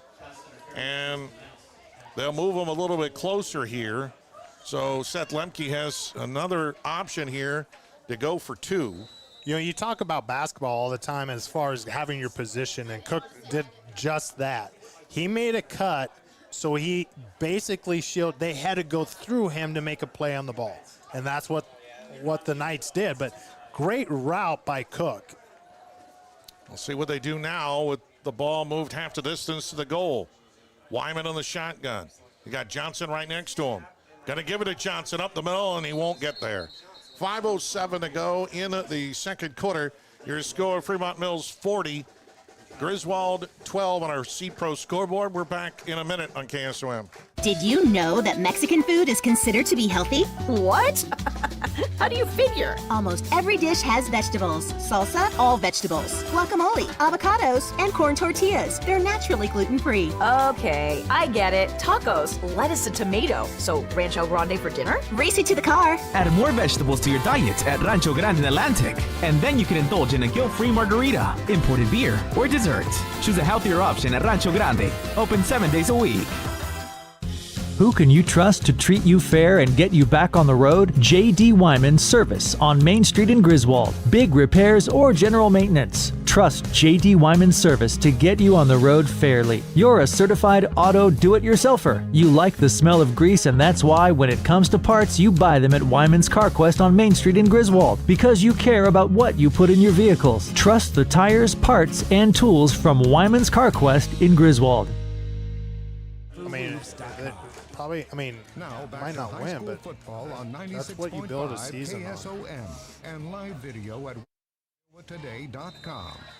Well, again, we emphasize that Griswold had not scored on Fremont-Mills in their last 3 meetings. So they got their second touchdown on them here tonight, but they still trail 40-12. End over end kick short, fielded by Sanchez. Yeah. He's got to run on the far side, gets to midfield. A flag is down, though. There's a holding call. And back at the 27-yard line, Sanchez gets across midfield all the way down to the 36. I keep wanting to stay 50. But this is 8-man football. There's no 50-yard line here. It is a holding on Fremont-Mills, and they move them back all the way to the 17. Tonight's game brought to you by Hummel Insurance. Services the difference with Hummel. By Stein Seed. Stein has yield. Contact Darren Petty, your local Stein rep. By Principal Financial Group with Mark Smith. By Ziegler, top-notch ag and construction equipment in Atlantic. Scoring updates, ePro score update in winter set. The Huskies leading Atlantic 7-0 at halftime. Tough one there for Atlantic so far. Trying to go 5-0 on the season. That's on our sister station, KS95. You know, it kind of shows how much passing has taken place here at this game. You know, they're at halftime. We still have 5 minutes left in here in the second quarter. First down and 10 from the 18. Lincoln Hawker looking for room up the middle, waiting for a block, and got tripped up across the 20 and tumbles to about the 23-yard line, and he'll get 5. You know, great job by Peterson showing why he leads the team in tackles with 29 coming into this game. You know, for 3 games, that's phenomenal, almost averaging 10 tackles. But going sideline to sideline and just seeing and making contact, going low, because Lincoln Hawker, we've seen already tonight, you can't go high with him. You can't try to strip the ball. You got to go chest to chest, bring him to the ground. Second down at about 5 for Fremont-Mills. And Forney going to hand it off to Lincoln Hawker again. Big hole up the middle. Gets near side. Oh, that's Campbell. You're right. The freshman. He gets the carry. Breaks in out of the open. He'll have the first down. A Vetter Equipment first down. He's wrapped up across the 30 and dragging his tackler to the 31-yard line for a gain of 8. You know, great vision for a freshman. You know, Campbell going to the left, seeing that cutback lane. You know, for somebody, you know, as a freshman, seeing that, that's really impressive. We're at 96.5 FM, KSOM, Audubon, Atlantic. Chris Varney, John Becker along with you. Bill Saluk, our videographer here tonight. Tanner Steffens, our producer. First down and 10 for Fremont-Mills. Direct snap to Forney. Up the middle. Dragged down from behind. He got forward to the 35 for a gain of 4. His first carry of the night. Yeah, you know, and a nice play, but, you know, the defensive line doing a good job of keeping their base and not getting blown off the field. I think the other thing for the Griswold defense is they're not taking a side. Especially the defensive linemen, they're engaging, so they're taking the offensive linemen head on. Because if you choose a side, we just saw Campbell and Lincoln Hawker are going to make cutbacks. You have to stay square with that and when you engage. Second down and 7 for Fremont-Mills at their own 34. Forney again up the middle, breaks it out of the open, got tripped up across midfield, has the Vetter Equipment first down as he gets about 10. You know, great job by there. White doing a great job of getting that tackle, and probably a touchdown saving tackle there for the Tigers. Peterson, he's their leading tackler so far in the year for Griswold. And, Peterson. And with 29 tackles, Wilson with 20, Jensen with 19 tackles, Zane Johnson with 16 and a half, DeJean 14 and a half on the year for the Tigers. But a Vetter Equipment first down for Griswold. 2:45 to go right now in the second quarter. We have a stoppage here on the C-Pro scoreboard, though. Fremont-Mills leads 40-12. Don't know what the stoppage was, but they got to reset the clock. First down and 10 for Fremont-Mills. And they hand it off to Lincoln Hawker going far side. Got hit, dragging guys. He dragged Peterson forward, and he gets about 4 or 5. You know, Peterson there does both things at the linebacker position. Kept outside contain, made him come back, and has the athletic ability, even with Lincoln Hawker with his size, to tackle as he's bringing him. Peterson brings him back to his teammates. That was the worst carry of the night so far for Lincoln Hawker. He got 4. Second down and 6 for Fremont-Mills at the 33-yard line. Forney back to pass. He's going deep. He's got a man. It's Sanchez, and he makes the catch into the end zone for the touchdown. Slightly underthrown, but Sanchez wide open. It was perfect catch by Sanchez. Caught it right at the waist. 32-yard touchdown. So, as Griswold, they have a cover 3. And that's the thing. When you have two guys go vertical, it's really tough. I mean, free safety obviously has to pick one of those two. And, great read there by the Knights offense. And it was a little underthrown, but, you only have one free safety to have two verticals. Sawyer Forney's only had 4 completions, but they're all for touchdowns. And he'll run it in for the 2-point conversion with 2:08 to go here in this second quarter. Fremont-Mills on the C-Pro score leads 48-12. Back in a minute on KSOM. United Group Insurance. People you know and people you trust. Because we are local in Southwest Iowa with offices in Red Oak, Atlantic, Griswold, and Shenandoah. Our team of agents will find the perfect policy for your needs from the wide variety of carriers that we work with. We offer policies for home, auto, life, farm, health, and commercial, with vast experience in both hail and crop insurance. Learn more at unitedgroupins.com today. Newman Body Shop in Lyman is your only stop for total auto body repair. Newman handles everything from glass replacement, paint and wheel alignment, to complete auto restoration. For information on all the services Newman Body Shop offers, give them a call at 712-778-4428 or stop by Newman Body Shop on Tucson Road in Lyman. Newman Body Shop is a proud supporter of Griswold Tiger Sports.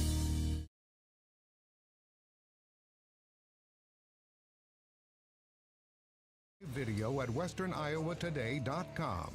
Well, 6 possessions for Fremont-Mills in the first half and 6 touchdowns for Fremont-Mills. Lincoln Hawker off the side of his foot, a short kick. It's going to take a hop near side. That could be a live ball. Did it go out of bounds? It got knocked out of bounds, which is a penalty still, but Campbell almost, once again. He came close to recovering that. It does. I mean, we're on a grass field, and we talked a little bit, and I think everybody could use, a nice drink of water, including this football field, we need rain this weekend. And that, since it was knocked out of bounds, it's not a penalty because it was knocked out of bounds, so they're waving the flag. They'll wave it off, but it'll still be Griswold ball. Yeah, it'll be placed at there instead of at the 30-yard line. Yeah, so Campbell could not recover it. It was right along the sideline on a short little pooch. 2:08 to go in the second quarter. Coming up at halftime, we'll have a preview of tomorrow's Iowa State game as the Cyclones get back to action against Arkansas State. That's our Aiken Building Center halftime show. We'll hear from head coach Matt Campbell for Iowa State. First down and 10 for Griswold. They hand it off. Johnson, near side, breaks a tackle, hurdles a guy. That's a veteran equipment first down, gain of 11. His best run of the night. Yeah, but with the continuous clock, you got to have some urgency because at the first down it doesn't stop. Whereas, if it wasn't that, it would stop. Yeah, 36-point lead now. You get to 35 and above, you get to running clock, and you got to get it. I think was it under 24 or something like that to stop the running clock. Yeah. So it's first down and 10 for Griswold. Yeah, that's a penalty. They had 9 guys in the huddle. They had a guy come. The Tigers had somebody coming off there, and yeah, Cody Dorsher comes running off the field trying to hide it, but they're not going to hide it from the Zebras that time, and they're going to have to mark off 5 yards. Miscommunication there for Griswold. They'll stop the clock momentarily, and now they'll move it again. 1:12 and moving here in the first half. It's first down and 15 for Griswold, back up at their own 28-yard line.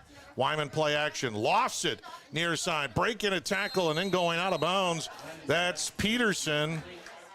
But even though it goes out of bounds, he's not going to stop the clock. Yeah, and that's the thing is, so when you don't have a continuous running clock, that's a great play. Stops the clock and everything, but now your 2-minute offense is like a 30-second offense. Gain of 8, it's second down and about 8. Back to pass, Wyman throws it near side. It's caught by Bowers. He goes up and gets it and hauls it in for a Vetter Equipment first down. They got to hurry it up. No, timeout. That's a great job by the Tigers coaching staff realizing we got 3 timeouts left. Let's use those timeouts. Basically, if we didn't have the continuous clock, what the positive plays that they have.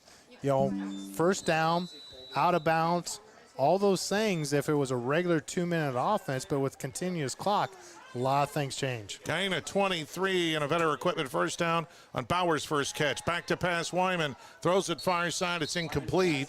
They got to hurry up because the clock is not going to stop. Yep, they call another timeout. They got to burn another timeout. 13 seconds left in the first half. We're back at 30 seconds on KSOM. Newman Body Shop in Lyman is your only stop for total auto body repair. Newman handles everything from glass replacement, paint and wheel alignment, to complete auto restoration. For information on all the services Newman Body Shop offers, give them a call at 712-778-4428 or stop by Newman Body Shop on Tucson Road in Lyman. Newman Body Shop is a proud supporter of Griswold Tiger Sports.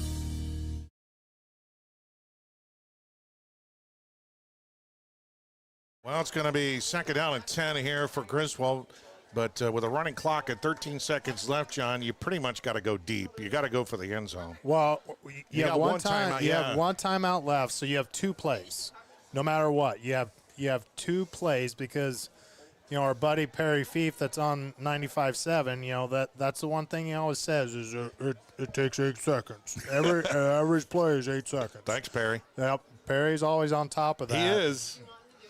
He's got his sayings too. Oh yeah. We can't match him there. No, can't even come close. Not even close. Second down and 10. Wyman empty backfield, throws it off his back foot, going deep, and it's overthrown, incomplete. They're going to have to burn a timeout. They do so with 7 seconds left. We'll get to know you and be there for you as your coverage needs change.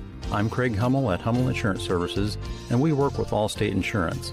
Let us help you choose the right amount of protection to meet your needs and see for yourself what it means to be in good hands. Call Hummel Insurance Services or stop in anytime.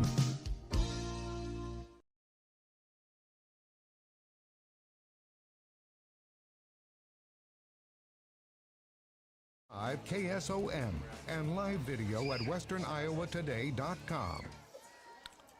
All right, could be the last play. Probably will be the last play, barring maybe a defensive penalty here 10 in seconds. the first half. They're going to put 3 more seconds on the clock.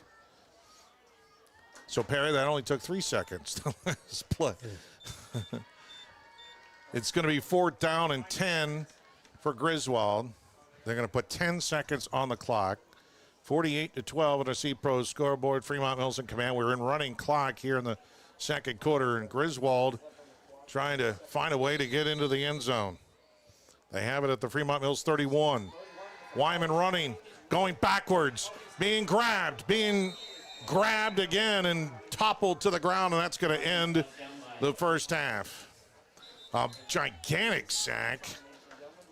9, oh my gosh, that's going to be a 17-yard loss. And that is the end of the first half. Your score, Fremont-Mills 48, Griswold 12 of the C-Pro scoreboard. Coming up here at halftime, we preview Iowa State as they're back in action tomorrow against the Red Wolves of Arkansas State. We'll also stay tuned. We'll have first half stats and scores from around the area. That's all straight ahead, and it starts in 2 minutes on KSOM. Genetics faster. Our focus on delivering higher yielding genetics faster than the competition is why we have released more new Enlist E3 lines in the past 5 years than any other seed company. For elite genetics paired with simple, flexible, and effective weed control, plant Stein Enlist E3 soybeans. Stein has yield, 45 years of yield. Learn more at steinseed.com. Ziegler Ag Equipment is your harvest headquarters this fall. Get the Fendt Ideal Combine equipped with everything you want. Reliable headers, better capacity and fuel efficiency, smarter processors, and a comfortable cab. While you're in, take advantage of the Fendt Red Wheel Deals offer of 0 interest financing for 36 months on select Fendt Vario tractors. Stop by your local Ziegler Ag location today to save. Make sure you're getting the best coverage for you at the most competitive rate. Hi, this is Nick Carnes with Brocker Carnes & Carnes. We are an independent insurance agency that offers coverage for your home, auto, life, farm, and everything in between. But mostly we are here to help. As an independent agency, we can shop around for the best rates and coverages from multiple companies. Stop by one of our offices or go to brockercarnes.com for a quote on your insurance. Let Brocker Carnes & Carnes help you get the best coverage at a competitive rate. It's halftime here on KSOM between Fremont-Mills and Griswold. It's time for our Aiken Building Center halftime report. Aiken Building Center, where the do-it-yourself pro shops in Atlantic, Corning, Clarinda, and Creston. We'll get you back out to the field for second half actual, first half stats and scores from around the area coming up. Meanwhile, the bye week now over, and it's back to work tomorrow for Iowa State as they host Arkansas State. We'll have coverage right here on KSOM. With a win over the Red Wolves, head coach Matt Campbell can tie Dan McCarney with the most wins in Cyclone football history. McCarney won 56 games and lost 85 from 1995 to 2006 at Iowa State, while Campbell is 55-48 since 2016. Obviously, what Coach Mack did here for the longevity of his career, what he took over when he came into Iowa State, obviously what he was able to build here laid the foundation for everybody following him to really have a chance to have true success. And you know, I think for me, you're just grateful that you've able to been, you know, at one place for as long as we've been able to be here. I would say any success we've had is because we've had great coaches and obviously great players along the way. And so, you know, you're just grateful that in this profession to be able to have some longevity and to be able to try to build something that means something. And I think Coach Mack really laid the foundation, and he laid the, you know, the opportunity for all of us that followed him to be able to build and have success in this program. One of the goals over the bye week for ISU was to get healthier, especially at linebacker. But Caleb Bacon is still out indefinitely, and Harlan grad Will McLaughlin is not yet healed up enough from his injury to come back this week. Instead, the injured guys have had to mentor the ones that will play. First point is you got to talk about the guys that are injured and how they've been elite coaches. You know, I mean, what Carson Willich has done every single day in practice and how he's been coaching that group, and how Caleb has been, you know, I mean, literally Caleb is in the hospital and Cale is sitting, you know, in the hospital bed going through practice film with him. You know, to watch those guys and watch, you know, Will McLaughlin, you know, what he's been able to the value of playing as a young freshman, you know, helping those guys from a mentality standpoint. It's been really rewarding to watch, and it's been rewarding to watch the guys who have played just continue to grow and get better. I mean, freshman Cale Brazina has filled in for Bacon in the middle, and he's merged as one of the top freshman defenders in the Big 12. Campbell believes his wrestling background has helped in his development. He was wrestling at a heavyweight that I think won the heavyweight state championship that was going into Cale's junior year. He was a senior, and you know, when I went in and watched practice, that's who his wrestling partner was through practice. And to watch this young guy battle this, you know, man, really talented wrestler, and just I watched him move and how he moved him around the mat and his mentality, you knew that there was this young person that had a chance to be really highly successful. So I think Cale would tell you, sure, his wrestling background has been a huge addition to his success and his ability to have confidence and to be able to play the game of football. But for me, obviously, multi-sport athlete fan, because I think it really challenges you in other areas to mentally really grow to prepare yourself to have success. Campbell has seen progress in his offensive line, from getting pushes in the red zone against Iowa and North Dakota to only allowing one sack so far this year. Campbell expects it to keep improving. I think the one thing that's been rewarding for this offensive line is it's gotten really hard moments in the first 2 weeks of the season, and it's been challenged. Are you where you need to be? Where can we continue to grow and get better? And, you know, at least so far this group has been able to stand up and kind of raise up and answer some of those challenges, and still has a lot of work to do, but has been really challenged in the first 2 weeks. And again, I think we'll be greatly challenged again this coming week. Tomorrow, Iowa State plays Arkansas State for the first time ever in its final non-conference game. The Redwoods out of the Sun Belt Conference have wins over Central Arkansas and Tulsa. And they played Michigan tough last week in the Big House before falling 28-18. Sophomore quarterback Jalen Rayner has thrown for 712 yards, 3 touchdowns, and 3 interceptions. Junior Corey Rucker has 17 catches for 265 and 2 touchdowns. They like to use a version of the no-huddle, quick snap type offense, and Campbell says his defense must, in one word, communicate. That word right there starts it all, right? Is I think when you play a team that's going to play with great tempo, is they're going to really challenge your communication and your discipline in terms of playing your responsibility. And, you know, the number one thing that has to happen is you got to get communicated and you got to have the ability to get lined up. And, you know, I think this team obviously challenges you to do that, and I think that's why you see so many explosive plays from them offensively, is their ability to almost get people out of rhythm, get people out of, you know, their alignment, get their eyes wrong, and they have the ability to then make great plays down the field. Number 20 Iowa State at 3-0 hosts 2-1 Arkansas State. Kickoff tomorrow at 1 p.m. Cyclone pregame at 11 a.m. right here on KSOM 96.5 FM. It is halftime between Fremont-Mills and Griswold, and we'll have first-half stats and scores from around the area. That's all coming up as our Aiken Building Center halftime rolls on KSOM. From start to finish, let Aiken Design Center help you with your kitchen or bathroom ideas. For new designs or remodels, Aiken Design Center will work with you or your contractor to make your dream a reality. If you're not sure what you want, stop into our showroom so our custom designers can help you find what will suit your needs as well as your budget. The Aiken Design Center staff is committed to quality design while meeting your needs. Stop into Aiken today to find out how we can help. Cass Health in Atlantic, Iowa is a nationally recognized hospital, and we are proud of the awards and all of our recent accomplishments. But do you know what drives us to be the very best? You. We're passionate about helping our patients heal and feel their very best at any age and any stage of life. Cass Health, neighbors caring for neighbors. When it comes to your investments, I know you have a choice. Hi, I'm Mark Smith, a certified financial planner and registered investment advisor with Principal Financial Group. Today I want to say thank you, Southwest Iowa. Thank you for allowing me the opportunity to serve the community for 39 years. Over the years, you've given me the opportunity to get to know you and your family. Thank you for your trust, your confidence, and most of all, your relationship. If I can help you with your financial plan, please give me a call at 712-243-2466. Mark Smith, Principal Financial in Atlantic.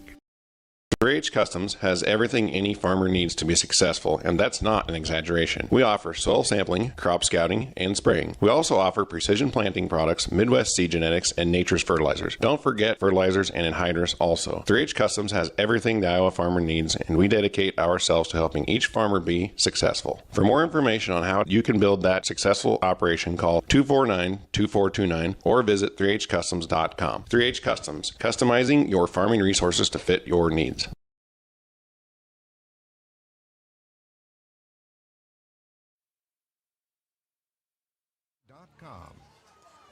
Back here in Griswold, Chris, John, Bill, and Tanner with you here tonight on KSOM. It is halftime. C-Pro scoreboard, all Fremont-Mills right now, 48-12. Fremont-Mills will get it first to start the second half, John. And it's just a case where Griswold could not stop Fremont-Mills that entire first half. Every drive for the Knights went for a touchdown. Yeah, every drive. And you know, Griswold has done some good things on the offense, but trying to solve just the balance that the Knights have on offense has been, you know, there's a lot of crisscrossing. They do a lot of schemes where they put you in a position where you have to make a decision. Okay, what are we going to do? You know, they can go vertical because the Knights do a really good job of protection. You know, they have some speed. They have guys that have vision at the running back. You know, you have a quarterback that doesn't throw much, but when he does, he's very effective. Obviously, every pass he's thrown's gone for a touchdown. You know, there's just some things that Fremont-Mills is just more refined and efficient right now. With that being said, Griswold's done a really good job, and we talked off air. That touchdown, the second touchdown by Griswold, isn't probably going to possibly win this game, but it could be something that the coaching staff and the whole team can build upon going forward, because there was adversity. You know, they had 5-yard gain, then they had a 5-yard penalty twice. And then they did some good things with the cover 2. We talked about it. Look at the intermediate things. Able to do that. Having blocks downfield, not just at the line of scrimmage, blocking downfield. And honestly, when you're down 40-6 and able to still do things like that, positive things like that, that's what you want to see from a football team. It was a great drive by Griswold and resulted in that touchdown. And you know, you're right. When you're demoralized and you respond, and Wyman hit Peterson for a 10-yard touchdown, although we both were saying, don't throw it, run it. And he's rolling to the far side of the field, scrambling, and he throws it back across his body, which is not usually what you want to do, but he found Peterson wide open in the back of the end zone for a great play and a touchdown. Unofficial stats in that first half for Fremont-Mills, 264 yards of total offense. Or no, actually, it was a little bit more than that. Actually, it's 275. 171 pass, 104 rush. Forney through the air, 5 of 7 for 171 yards, 5 touchdowns. Yeah. JW Lincoln Hawkers, 7 carries for 78 yards and a touchdown. Griswold, unofficially 204 yards of offense, 50 rush. They had minus 17 on that last play, remember, right before the end of the half, so that hurt. And Wyman ends up with 7 carries for minus 17. Steinoff had 7 carries for 47 yards. Johnson, 5 carries, 24 yards. Peterson, 1 carry for minus 4.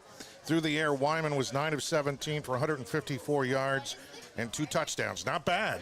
Not bad numbers there. We only had the 1 turnover in the ball game. That was the fumble by Forney.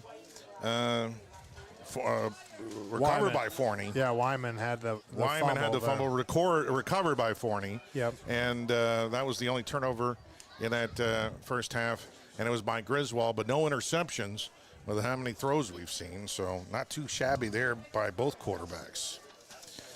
Let's go through some scores now. We told you just before the end of the first half that Atlantic trailing against Winterset 7-0 at halftime. There's some other scores. Exira HK leading Sydney 22-20 in the third. Audubon blowing out St. Edmund 30-8 at halftime. Cam destroying Coon Rapids Bayard 38-0 at halftime. Riverside leads ICAM Manning 21-14 in the second. Sergeant Bluff Luton all over Harlan 28-0 at the half. Erlin leads Southwest Valley 20-0 at the half. Trainer topping Red Oak 27-0 in the third. Shenandoah blowing out Missouri Valley 35-0 at half. Lewis Central leads Bondurant Farrar 14-7 at half. Lamar's Galen is upsetting Woodbury Central, the number 1 ranked team in Class A. It's 16-7 at halftime. Carroll leads Creston 43-0 at halftime. Here's the surprise. ACGC ranked second in Class A. They're tied with South Central Calhoun 14-all in the third quarter. And AHSTW leading Underwood 26-7 at halftime. Who was it? HTW that had last week. What was the team that ACGC is playing? They lost to Kemper.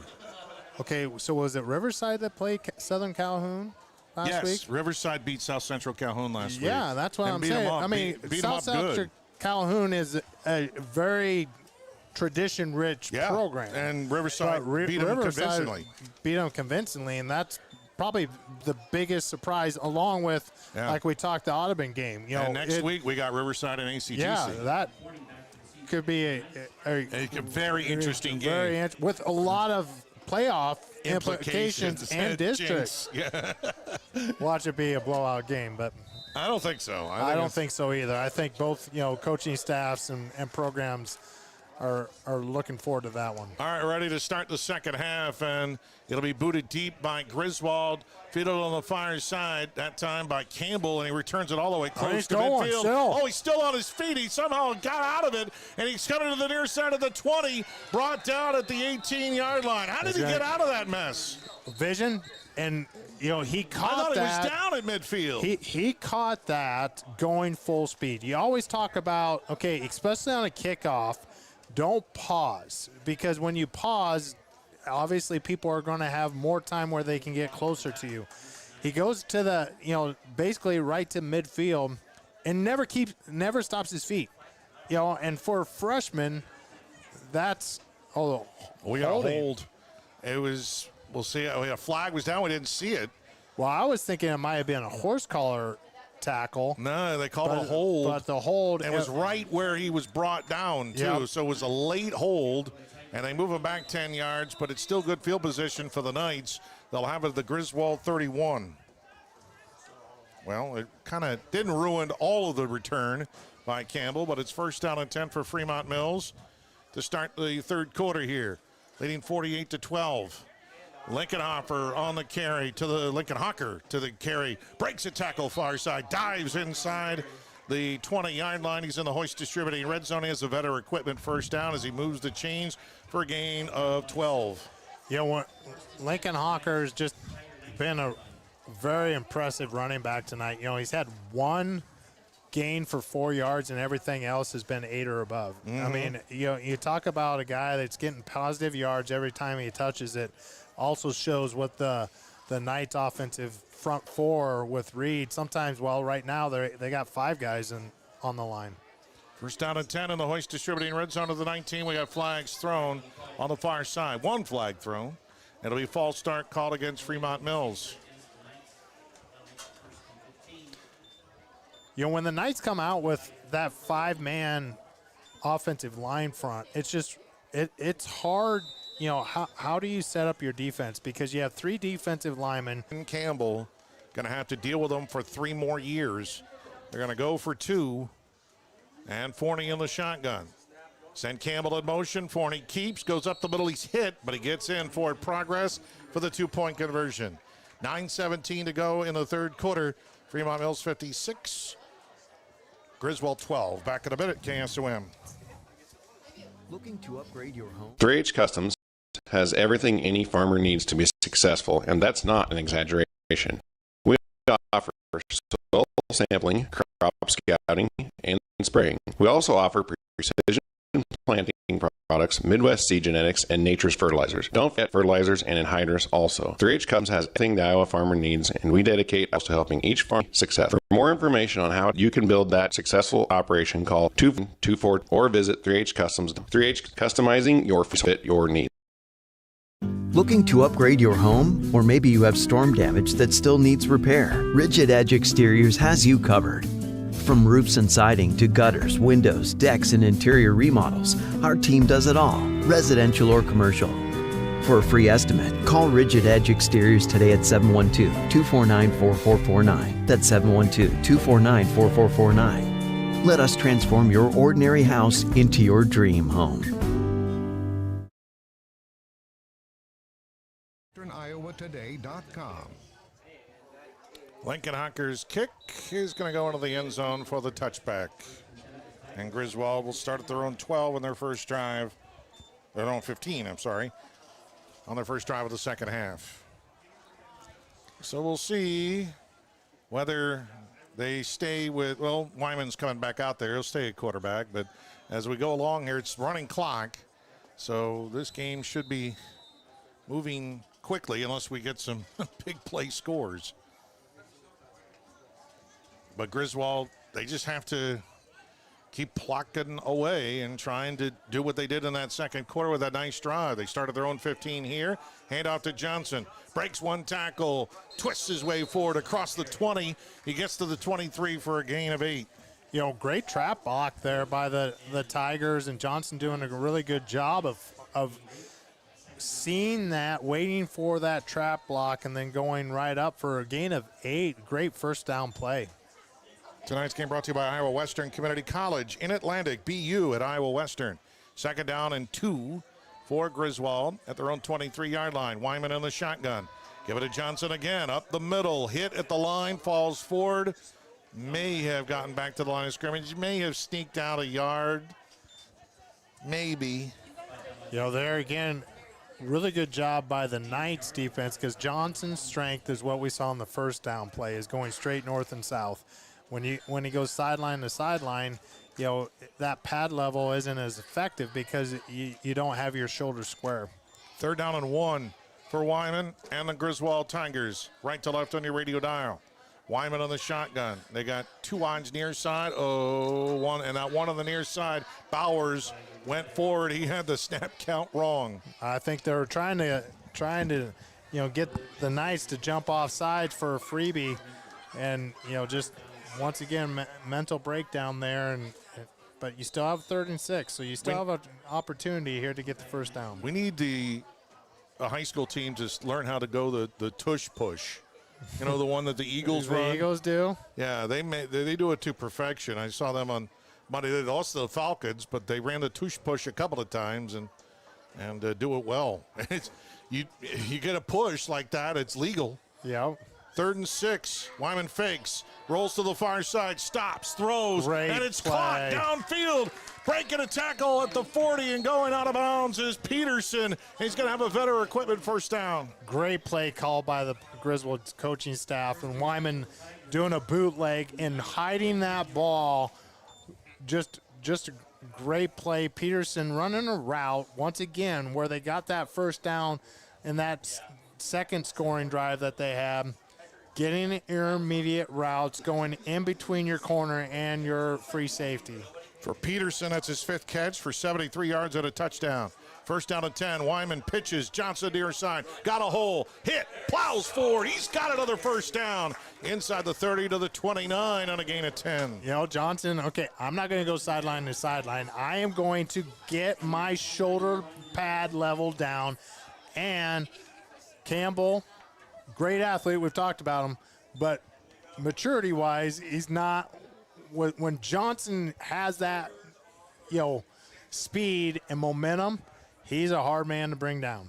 First down and 10 on a Vetter Equipment first down for Griswold. They're on the move and give up the middle. Big hole. Johnson burying forward, and he's got himself close to another first down on the run down to the Hoist Distributing red zone. They'll give him a gain of 9 3/4.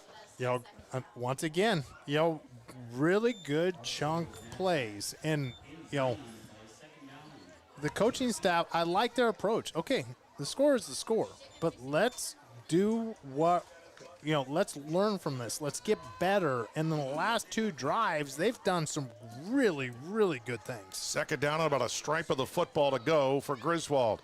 Wyman gives it off, and going sideways forward is Johnson, and he slip slides his way forward for the Vetter Equipment first down on a gain of 3. Really good job for the Griswold Tiger offensive line, getting engaged with the down lineman for the Knights, and new down, first down. In the Hoist Distributing red zone here for Griswold, but they trail on the Seed Pro scoreboard 56-12 with 5 minutes to go in the 3rd quarter. First down and 10 for Griswold. Wyman in the shotgun with Johnson right next to him. Low snap. It's still on the turf, and Wyman has to cover it up. Back of the 23, and it's a loss of about 6, 7. That's too bad, Chris, because with that low snap, Wilson with that 2 double deep coverage, so they have the 2 safeties deep, but Wilson did a really good job of getting behind Campbell there, and Wyman's vision, if he doesn't have to worry about that, could have been a touchdown pass, because Wyman does a great job of seeing the field. Second out and 16 for Griswold. They're moving right to left on your radio dial on the march. Give it to Johnson again. Up the gut. Got a hold. Dragged down from behind. He falls forward just shy of the 15 to the 16-yard line. He got the yards back, +1. A great job there by Shane Taylor, the senior tackle, doing a really good job of taking the defensive end out of the play. And Johnson reads that block and takes it up for a nice gain. 3rd down and 9, 4-down territory for Griswold. Clock all the way down to 3:47 and moving. 3rd and 9 for the Tigers. Wyman looking over the situation. And has the snap, turns around, he's under pressure, and he's going to be sacked. All the way back at the 25, some busted up blocks up front. Almost looked like miscommunication. Maybe he turned. I think that he was designed to roll out. I think it's basically a bootleg, right? So you're faking it, but what the Knights did is Lincoln Hawker from that single linebacker position blitzed. So you're not figuring on somebody blitzing on something like that. And if you do, you're hoping that your play fake is going to pull that linebacker there, and Lincoln Hawker just does a great job of reading. Well, you really got no choice. You got to go for it on 4th down and 18 from the 25 of Fremont-Mills. Down to under 3 minutes to go in the 3rd quarter. Wyman back to pass. He rolls to the near side. He stops. He pops. He's going to the end zone for Bowers, and it's off his fingertips. A flag is thrown. It'll be pass interference on Fremont-Mills in the end zone. And that will not be an automatic 1st down. But so the Knights had 4 down linemen. If Johnson doesn't, from the running back position, he has to come up to get 4 guys to block 4 linemen, and Wyman extends the play. The ball gets tipped. I mean, it honestly didn't get there as quick, but now you have a 4th and manageable, and you can see what happened the last time. But once again, great job from the running back position, Johnson, picking up that 4th lineman. They'll mark it at the 13. So for Griswold, it's 4th down and 6. With 2:38 to go in the 3rd quarter, trailing 56-12 at our C-Pro scoreboard. Wyman on the shotgun. Back to pass. He rolls to the near side. He wants to run. He's stopping. He wants to throw. Last minute to the end zone. Incomplete. That's tough. Forney on the coverage. That's just tough because, once again, they have 4 down linemen, and you're going to the left, which all the flow is coming that way with the routes that the Tigers have. It's just really hard when you have your momentum carrying you out of bounds to throw against your body accurately. Peterson, again, the intended receiver near side in the end zone, and Forney was there to try and knock anything away, but it was underthrown. And Fremont-Mills takes over on downs at their own 13. And that took about half of the 3rd quarter. Well, running clock, that's the way it goes. Tonight's game brought to you by Fikes Plumbing and Services. HVAC, plumbing, sewer, and septic. Fikes now serving the Greenfield and Atlantic areas. And Lincoln Hawker to the far side, waiting for blockers, gets out of the open of the sidelines, cuts it back in the middle of the field, right at the 40, to the 30, near side of the 20, spin move, breaks another tackle, up the middle to the 10, to the 5, he's in. Touchdown, Lincoln Hawker. What a run. What a run. First vision, right? Vision, then patience. And then the cutback ability, and just having it's just God-given knack. 67-yard touchdown run, John, and he didn't even put it into full motion the entire time. He was just waiting for blocks, and the blocks kept going. And that's the thing, and there's a fine line when you have the size in Lincoln Hawker, is, there's a fine line between just pounding. We talk about going north and south. But the vision and the patience on that was so impressive. And then Lincoln Hawker comes in. Oh, it wasn't. It was Reed, I think, who attempted the extra point, and it's good. Their first kicked extra point of the year. 1:14 to go in the 3rd quarter. Fremont-Mills leads 63-12. Back in a minute on KSOM. Harvest season means long hours, and Vetter Equipment, your Case IH dealer in Audubon, is here to help you through every single one. They are extending their parts and service hours so you can keep going. Their factory-trained technicians offer expert service and fast turnaround, plus next-day parts availability. For reliable, around-the-clock support, count on Vetter Equipment, your Case IH dealer in Audubon. Call or text them today at 712-563-4219. Have a safe harvest season. Introducing HeadSight from Precision Planting. HeadSight automatic header control is accurate and versatile, giving you the ability to focus on other details that matter. With automatic header height and tilt control, you can maximize your harvest with minimum stress. Let HeadSight do the calculating and adjusting for you. Contact your local Precision dealer for more details. Hoist Distributing in Audubon, 712-563-3030.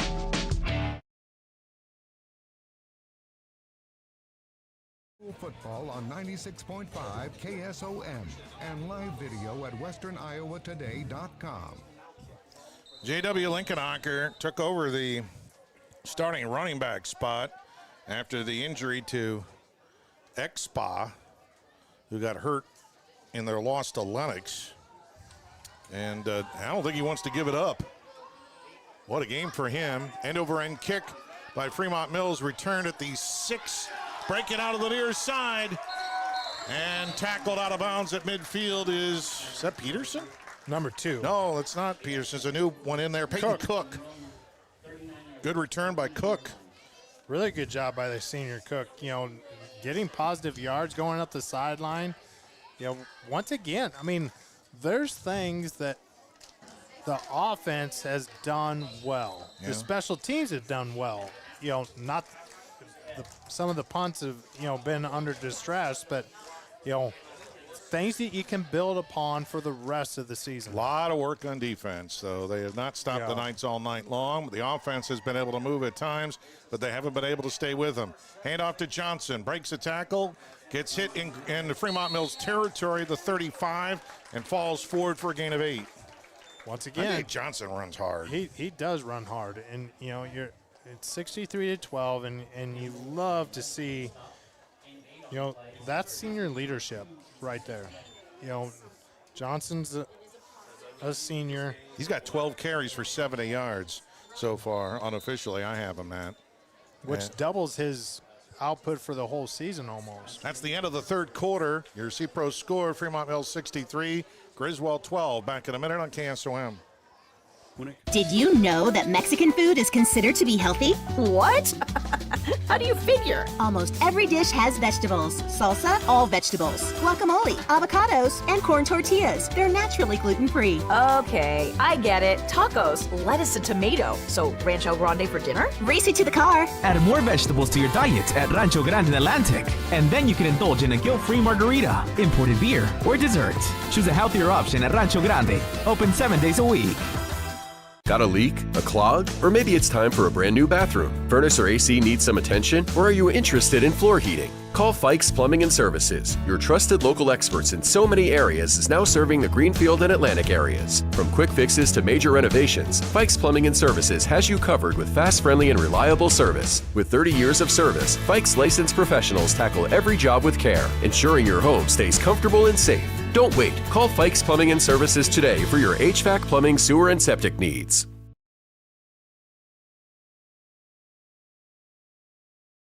KSOM and live video at westerniowatoday.com. Back here in Griswold, Chris and John along with you. Bill Saluk, our producer, or not our producer, our videographer, got it right. And producer is Tanner Steffens, back in the plush KSOM studios. Second down and 2 here for Griswold as they switch up and move left to right. But they're down 63-12 on their C-Pro scoreboard. But they've been able to move the ball at times. It's just they have not stopped this high-octane attack in Fremont-Mills. Wyman in the shotgun. He's going to roll and run on the far side. Stops. He sees a wall of white. Try to sneak his way forward. He squirms for 1.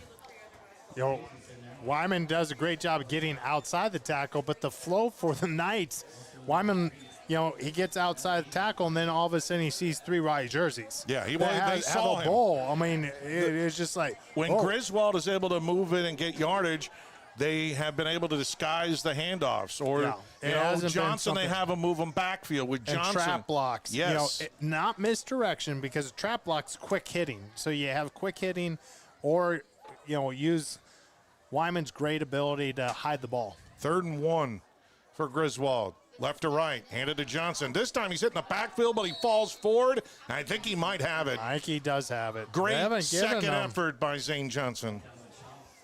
Yeah, that's a first down. No, they say 4th down on the far side. They might bring in the chains to measure. A measurement. Measurement. Is that our first one of the year? That is the first one of the year. Yeah, they don't do any measurements anymore. They're going to bring the chains in and measure. 11:01. The clock will actually stop here in the 4th quarter. C-Pro score, Fremont-Mills leads 63-12. You know, with Reed kicking that extra point, I can't help but think to myself, at 240 pounds, I don't, you know, great catch. Did he have a bet? Did he tell coaching staff, all right, if I score and have, you know, a sack or something, I got to be able to kick an extra point. I'm thinking that's what happened. Maybe. And maybe they let him do it. But the Tigers got a first down. There we go. Well, they had not tried to kick all year long for either field goal or PAT. So that was their first attempt of the year. First down on the Becker equipment. First down for Griswold. And Wyman fakes. He rolls to the near side. He throws. Caught at the 25. Breaking a tackle. Peterson and staying on his feet. Tippy-toeing along the sidelines. Goes out of bounds at the 12. Once it got, again, great fake. And the only reason the fake is effective is because Johnson has had positive yards, especially on first down. So Wyman does a great job bootlegging, faking that, keeping it right at his hip, turning around. You're going right. So once again, you're not throwing the ball against your body. And Peterson, intermediate route, again, with this cover two, that is where the opening is. In the Hoist Distributing red zone, it's first down and 10 from the Fremont-Mills 12 with 10 minutes to go in the ball game. Cover one. Wyman on the shotgun. Man-to-man coverage here. 2 odds to the far, 1 to the near. Wyman, here comes the blitz, and he is sacked. That's why they have a cut. You see, and it's really hard. It's easy to see up here, and when you're playing high school quarterback, it's not easy to see. But, they come out in basically man-to-man coverage, which probably means a lot of the time when you're a zone coverage team, only reason you do that because you blitz. And, now you're behind the chains with 2nd and 19. Wyman has minus 41 yards rushing, mostly on sacks. And it's 2nd down and long. Wyman will pitch it far side to Johnson. Cuts it back, spun around, stays on his feet, bowls his way forward. Inside the 15 to about the 14. He'll get 7. That's a nice cut on Lincoln Hawker. I mean, we've seen on offense and on defense the athlete that he is, and Johnson doing a good job, getting 8 of those yards back. 3rd and 11. Once again, especially in this part of the field and honestly in this game, this is a 2-down territory. Get positive yards, 4 or 5 yards twice, and you either get a touchdown or a first down. They need a first down at the 2. 3rd and 11 from the 13. Wyman on the shotgun with Johnson behind him. Back to pass. He's got Peterson's time. open. Throws across the middle. Touchdown! Wyatt Peterson, 13 yards. And Peterson goes over 100 receiving yards for the night. Wyman, once again, first of all, line does its job, right? Wyman's able to, because Peterson's route doesn't happen quickly. It takes time for that progression to take place. And Wyman does a really good job of seeing the field. Line does a great job of holding their own. Great play. Well, Greg Enster, head coach for Fremont-Mills, he told me, he's like, Griswold does some good things throwing the football. They have some receivers that we got to match up against, and Griswold has done it, and they've done it well at times. Now Wyman's going to fake it, roll to the far side. He's in. And he's in for the 2-point conversion. They just have not been able to match the scores of Fremont-Mills. It's been the defense that has not been able to plug up the Knights here tonight, but a nice play to Peterson there. Wyman the 2-point conversion. 8:22 to go in the ball game. C-Pro scoreboard all night, 63-20. Back in 30 seconds on KSOM. Harvest season. Introducing HeadSight from Precision Planting. HeadSight automatic header control is accurate and versatile, giving you the ability to focus on other details that matter. With automatic header height and tilt control, you can maximize your harvest with minimum stress. Let HeadSight do the calculating and adjusting for you. Contact your local precision dealer for more details. Hoist Distributing in Audubon, 712-563-3030.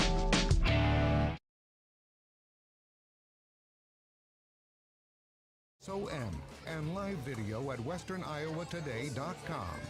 I have Bodie Wyman unofficially for 208 yards passing and 3 touchdowns, no interceptions tonight. You got to look at what Griswold has done. They've made some progress, I think, on offense. Well, look at the teams. So they got 4 weeks, right? One of them's Cam. One of them is Fremont-Mills.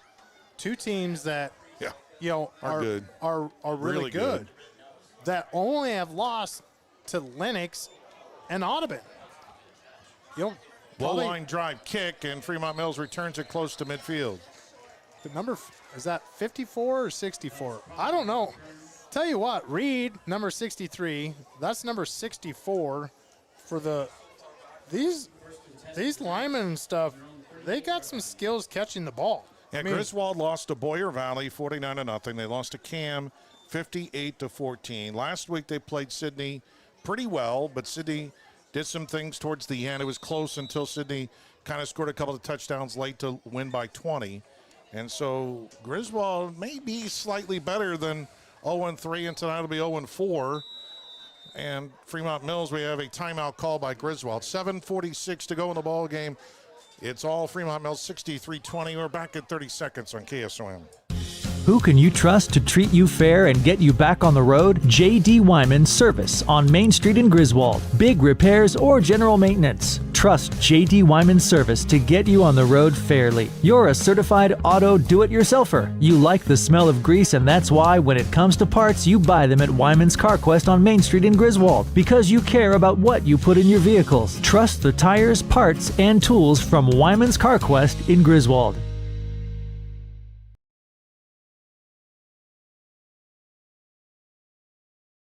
That'll be a good game. 96.5 KSOM and live video at westerniowatoday.com. I was just looking at the Griswold schedule. Next week they have Stanton, which is a potential, close game maybe. East Mills is solid. That'll be tough. West Harrison, and then they close at Exire HK, which we're scheduled to cover. They're going to run up the middle this time. Fremont-Mills, and they'll get about 8 yards. We've got a new ball carrier in there for the Knights as they're going to their bench. And I'm going to have to go deep on the depth chart for this one. Aiden King is the ball carrier. Nice tackle there by Pearson, once again showing why he's leading the team in tackles and going side to side. Just, the push and probably the thing that impressed me most about the Knights is I got some text from Van Tiger giving me updates on the Can game, is the balance that this team has. It's dropped. The new quarterback who's in there, and then he's twisted around and finally dropped back at midfield. I think that's the number 19 who plays Wyatt corner. Madison, a freshman. Yeah, but 5'6", 145. He's a starter on the defensive side. So him and Campbell, are starting. You brought up that point, Chris. This Knights team has, balance, but they also have some youth with them, and they're bringing them along. And as the season, then those freshmen are playing more like sophomores and juniors because of their experience. 3rd down and 8, and there's a great play by Griswold. King is tackled for a loss as the Tigers get a fantastic defensive play. Breaking in there is Smith, Lonnie Smith, a sophomore, 5'11", 270 pounds. That's a big boy right there, and he beat his blocker, and a loss of 2, and it'll be 4th down. And wow, Fremont-Mills punting. Stop the press. Smith showing, with his size, some great athletic ability, shedding his block and getting that tackle for a loss. Love to see that from, somebody that hasn't seen a whole lot of playing time on the defensive side, but gaining some experience. Timeout called by Fremont-Mills, 5:42 to go in the ball game. C-Pro scoreboard, all in Fremont-Mills. Knights lead 63-20. We're back at 30 seconds, KSOM. Got a leak, a clog, or maybe it's time for a brand new bathroom. Newman Body Shop in Lyman is your only stop for total auto body repair. Newman handles everything from glass replacement, paint and wheel alignment, to complete auto restoration. For information on all the services Newman Body Shop offers, give them a call at 712-778-4428 or stop by Newman Body Shop on Tucson Road in Lyman. Newman Body Shop is a proud supporter of Griswold Tiger Sports.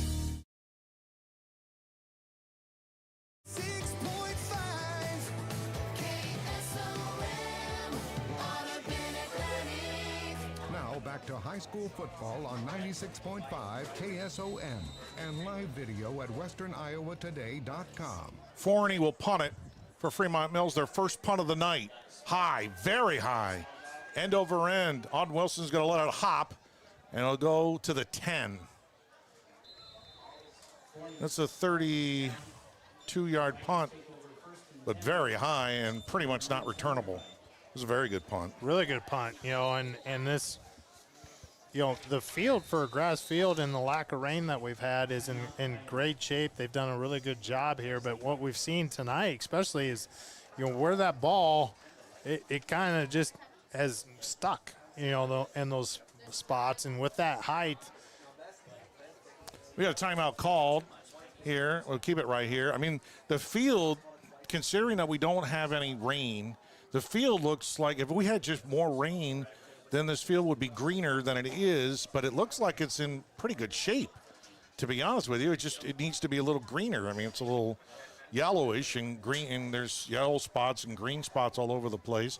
But the field, overall, it looks in general shape, but we haven't had much rain here in the last, month? Yeah. And so they've done the best they can, certainly. I mean, you're not going to be able to spend the money to water your football field all day and night to keep it green.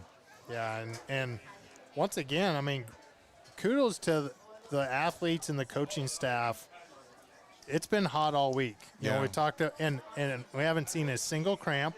No. As far as hydration. You jinxed it, John. I don't know. Probably did. You jinxed it. I did. Hopefully not. Hopefully not. They got the backups in there right now. And a handoff here for Griswold. A new quarterback is in the ball game. 86 with the carry there. I have an 88. Alex 88? Rasmussen. 88, sorry. 88. Alex Rasmussen on the carry.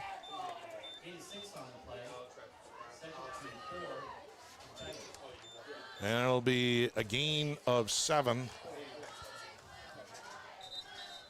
Second down and 3. The new quarterback is Dean Laverty, a freshman, 5'8", 140. So Dean Laverty in at quarterback. Rasmussen, the last ball carrier. We got 4:48 to go. Laverty again gives it off. And I think that was that wasn't Rasmussen there. Let's check that one. That new ball carrier there was Holden 35. Jensen. No, 35. I looked at the wrong one. Colton Freeze. Ooh, Atlantic's undefeated string comes to an end. They lose to Winterset 21-7. Their final now in Winterset. Third down. Direct run by Laverty going to the far side. He'll have the first down and a lot more as he gets across the 25, close to the 30-yard line. Be a Better Equipment first down, gain of 13. Great job by the offensive line there, and the freshman quarterback coming in and getting positive yards, and a really nice running play, not hesitating, getting to the outside, getting positive yards for the first down. But it's all Fremont-Mills on the C-Pro scoreboard, 63-20. Laverty back to pass now. He throws across the middle, and it's incomplete. Throw it behind his intended receiver that time. Yeah, and you wonder if somebody must have ran the wrong route, because you had two guys crisscrossing that 20 yards down the field, and that's usually not what you want to do, because you want to spread out that cover 2 defense and going 2 verticals, or what's been successful for the Tigers with this coverage is that intermediate route on the outside, not at the hashes. The intended receiver was Kalen Kaiser. Second down and 10.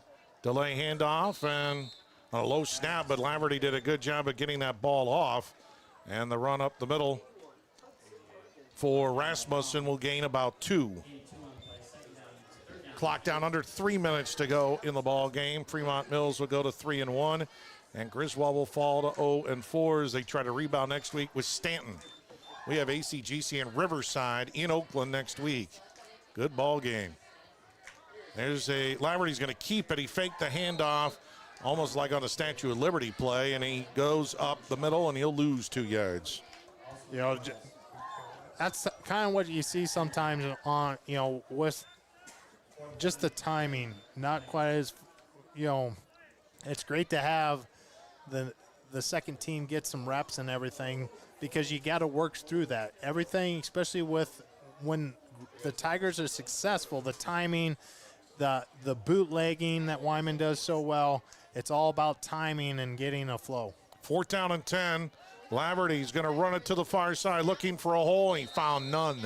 He'll lose 2 yards as Fremont-Mills really kind of smelled that out on a great tackle by Kevin Chrome, another freshman. And we got a flag. Did we have a flag thrown? I thought I saw a flag, or no. That was just a football being thrown. I thought it was yellow. Well, it was the yellow. Oh, it was the yellow towel behind it, and some guy's doing push-ups over there on the Fremont-Mills sideline. I don't know why he's doing push-ups, but. And Fremont-Mills will take over in downs. We've got a timeout called. 1:36 to play in the ball game, and Fremont-Mills in control. Now we'll keep it right here because they're going to probably just go into victory formation, I would imagine, and just run out the clock. And I don't know if Griswold will take timeouts to stop it or not. But it's all academic right now. Yeah, you go to the start of the game, and, you know, we talked about it with the coin flip, and Griswold, you know, takes the first drive. You know, they don't defer and set the tone. They didn't score, but they got positive plays. And, you know, offensively, Griswold did some field goal. Really, really good, you know, things tonight, positive things tonight. It's just on the defense as far as finishing tackles, getting stops. That's the next step. You know, offense did some really good things defensively. This is a well-balanced Fremont-Mills team that, you know, Chris, we talked off air. Lennox is really, really good. Yes, they're number 2. They're number 2, and they beat previous number 2 Bedford, and they beat them soundly. And probably soundly as they beat Fremont-Mills. Yeah. And Fremont-Mills had injury and stuff, and it shows their 41-0 Lennox beat this team. 2nd down and 2 is Wyatt Madison ran for 2, and this carry is going to go down all the way to the 11-yard line. That's run by Madison again as he gains about 9. They're not going to run out the clock, but they're starting to run out of clock. Down to 39 seconds and moving. It'll be a Becker equipment first down for Fremont-Mills. They're in the Hoist Distributing red zone. It's 1st down and 10 at the 11. Clock under 30 seconds now. I think you just got to sit. Yeah, it looks like they're going to victory formation now. Smart decision. You just don't want to upset anybody. Oh, no. They're going to hand it off instead, and they give it off to, well, I don't even know who that was, but it doesn't matter now. It's no gain, and now they're just going to go to the sidelines, and that's going to be the ball game. Final score here tonight in Griswold, all Fremont-Mills as they defeat the Griswold Tigers by a final of 63-20. We'll take a 2-minute break and back to wrap this one up on KSOM. What's it mean to be in good hands? It means you get an expert agent who's in it for the long haul. We'll get to know you and be there for you as your coverage needs change. I'm Craig Hummel at Hummel Insurance Services, and we work with Allstate Insurance. Let us help you choose the right amount of protection to meet your needs and see for yourself what it means to be in good hands. Call Hummel Insurance Services or stop in anytime. 3H Customs has everything any farmer needs to be successful, and that's not an exaggeration. We offer soil sampling, crop scouting, and spraying. We also offer precision planting products, Midwest seed genetics, and nature's fertilizers. Don't forget fertilizers and anhydrous also. 3H Customs has everything the Iowa farmer needs, and we dedicate ourselves to helping each farmer be successful. For more information on how you can build that successful operation, call 249-2429 or visit 3hcustoms.com. 3H Customs, customizing your farming resources to fit your needs. Looking to upgrade your home? Or maybe you have storm damage that still needs repair? Rigid Edge Exteriors has you covered. From roofs and siding to gutters, windows, decks, and interior remodels, our team does it all, residential or commercial. For a free estimate, call Rigid Edge Exteriors today at 712-249-4449. That's 712-249-4449. Let us transform your ordinary house into your dream home.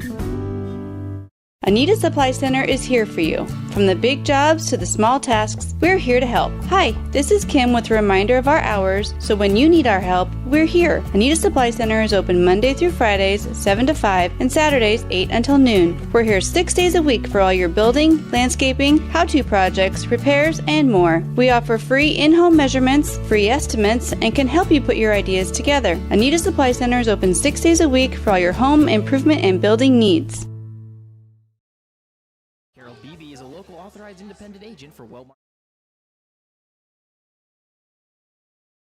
On 96.5 KSOM and live video at westerniowatoday.com. All right, we are back. And final score here tonight, all Fremont-Mills 63-20. Chris Varney, John Becker along with you. And it's, Griswold did some positive things again on offense, but the negative thing was the defense. They did not stop Fremont-Mills until, the backups came in and forced them to punt the one time. And then the end of the game, that was the only two possessions that the Knights didn't score a touchdown. Yeah, I mean, there's things that the coaching staff can definitely build upon, some positive on the offensive side. The thing about the defense is, you have athletes that, can go sideline to sideline.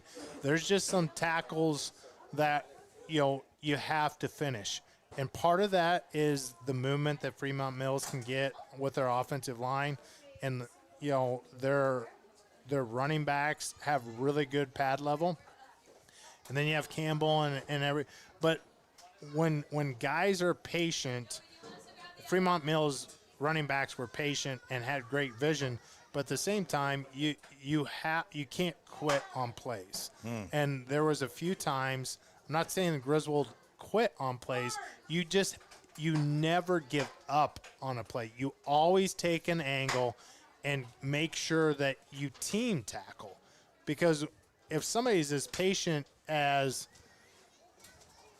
Lindenhocker was on some of those plays. He had to pause on his name. His last name is so it's sorry. Tough one. But I didn't want to mispronounce it. No. But when you have to have a flow. You have to continue to take angles, so no matter what, even if it's 30, 40 yards down the field, you're still in a position to make a tackle. And that's part of learning, changing the culture, changing the way that you're approaching things. Coming in, I knew that Griswold, could throw the ball. Very impressed. Honestly, they forced Fremont-Mills to change up their defense. With the first touchdown, Fremont-Mills usually does do a cover 3. They were forced to go into cover 2. Now, with the athletes that they have out there, they were able to do that. I do like the fact then that Griswold counterpunched, and just like we talked, went intermediate routes instead of seam routes down, the sideline and down the hashes. So, positive things for the Tigers. Impressed with Fremont-Mills with losing a running back in the Lennox game, responding, having some, basically having some solutions there. But you can also see Fremont-Mills with the freshmen that they're playing. Yeah. They're getting some experience there, and they're a well-rounded team. They're a good team now, and they're going to be a good team in the future. Yeah. No doubt about it. I was just getting some scores, and we're going to get to that. We got to get your first half final stats. Through the air, Bodie Wyman, 12 of unofficially these are. Bodie Wyman, I had him 12 of 22 for 208 yards and 3 touchdowns. Not bad. Zane Johnson, 13 carries, 77 yards. But Wyman had minus 41 yards rushing. So he was sacked way too many times in the ball game. I had 83 yards rushing for Griswold, 208 yards passing for 291 total. For Fremont-Mills, the big night went to Sawyer Forney. He was 5 of 7 passing for 171. All 5 of his completions went for touchdowns. J.W. Lincoln-Hocker, 9 carries, 156 yards, and 2 touchdowns from 26 and 67 yards. Campbell had 2 rushes, 25 yards, and a touchdown. Reed, 2 catches, 95 yards, and a touchdown. Sanchez, 3 catches, 81 yards, and 3 touchdowns. I forgot Peterson. He went over 100 yards, 7 catches for 105 yards and 2 touchdowns for Peterson. Yeah, it's pretty good. And really good routes. There again, the adjustments that they made as far as Wilson did a really good job early on going vertical and using the sideline. Wyman does a great job of, when he's not under pressure, doing the over-the-shoulder throw. I mean, he proved that he can throw that. Then, throughout the game, he showed his vision. The time that we thought he should have ran for a first down, he throws against his body. Honestly, that's the one time you do, because that's a wide-open person in the back in the middle throwing across his body, showing some athletic ability, but also some good decision-making there too. So some scores here before we wrap it up. Don't forget the scoreboard show coming your way at 10. They'll go through all the scores across the state. But Audubon rolls 44-16 over St. Edmund. Cam rolls 62-6 over Coon Rapids Bayard. Exira EHK is leading 38-26 of the fourth quarter against Sydney. Sergeant Bluff Luton puts a beat down on Harlan 42-0.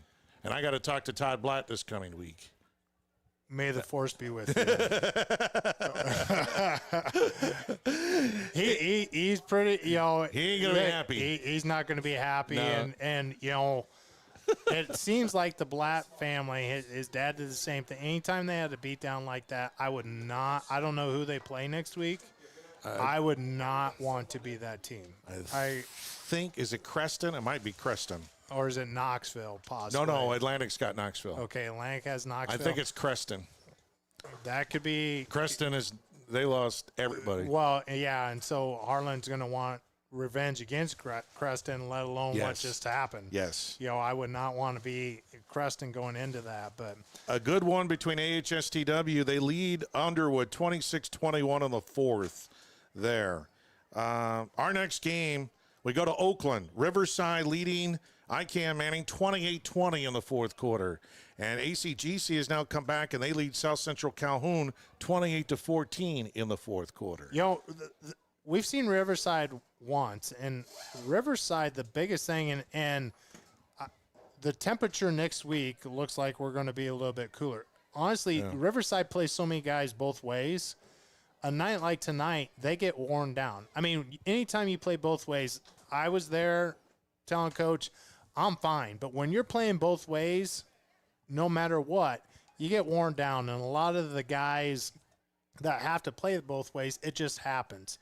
It'll be very interesting to see with those two teams, how do they handle, because both teams play smash mouth football, and who is going to win the endurance battle. I mean, that's what it's going to come down to. Execution, obviously, right? But who is going to be more in shape? You have Matheson that, from the Madrid football team football tree there. And then you got Fran, who built a dynasty at Creston by hard-nosed wrestling philosophy. Yeah, Jackson Gordon in the backfield for the Bulldogs, and the running attack, the option running attack for ACGC with Jathan South and Mike Fuller, their fullback, and Joe Crawford, who has replaced their kid from last year's graduated. It's going to be a fun one. So we head to Oakland next week. Riverside and ACGC in a Class A slugfest at Riverside High. Coverage at 7 o'clock, 6:30 pregame. Of course, we'll at 5 o'clock scouting report and 5:15 in the huddle. John, been a good one here tonight, my friend. Absolutely. Stay safe in the harvest team. Yep. Same to all the guys out there in the combines, grain carts, semi-trucks. Be Absolutely. safe out there. Everybody out that can't come to the game tonight, you're working in the fields late, you got the lights on. Stay safe out there. Yep, full moon. Thanks for listening to us and appreciate everything you guys do. And ladies. Yes, they are out there too. Want to thank Greg Ernster from Fremont-Mills, as well as Seth Lemke, head coach for Griswold, to join us at the pregame. And thanks to Bill Saluk, our videographer. Thanks to Tanner Steffens back in the Plus KSOM studios. From our broadcast partner, John Becker, this is Chris Varney signing off from Griswold High, reminding you the final score here tonight. All Fremont-Mills, they win it 63-20. Good night, everybody, from Griswold, Iowa.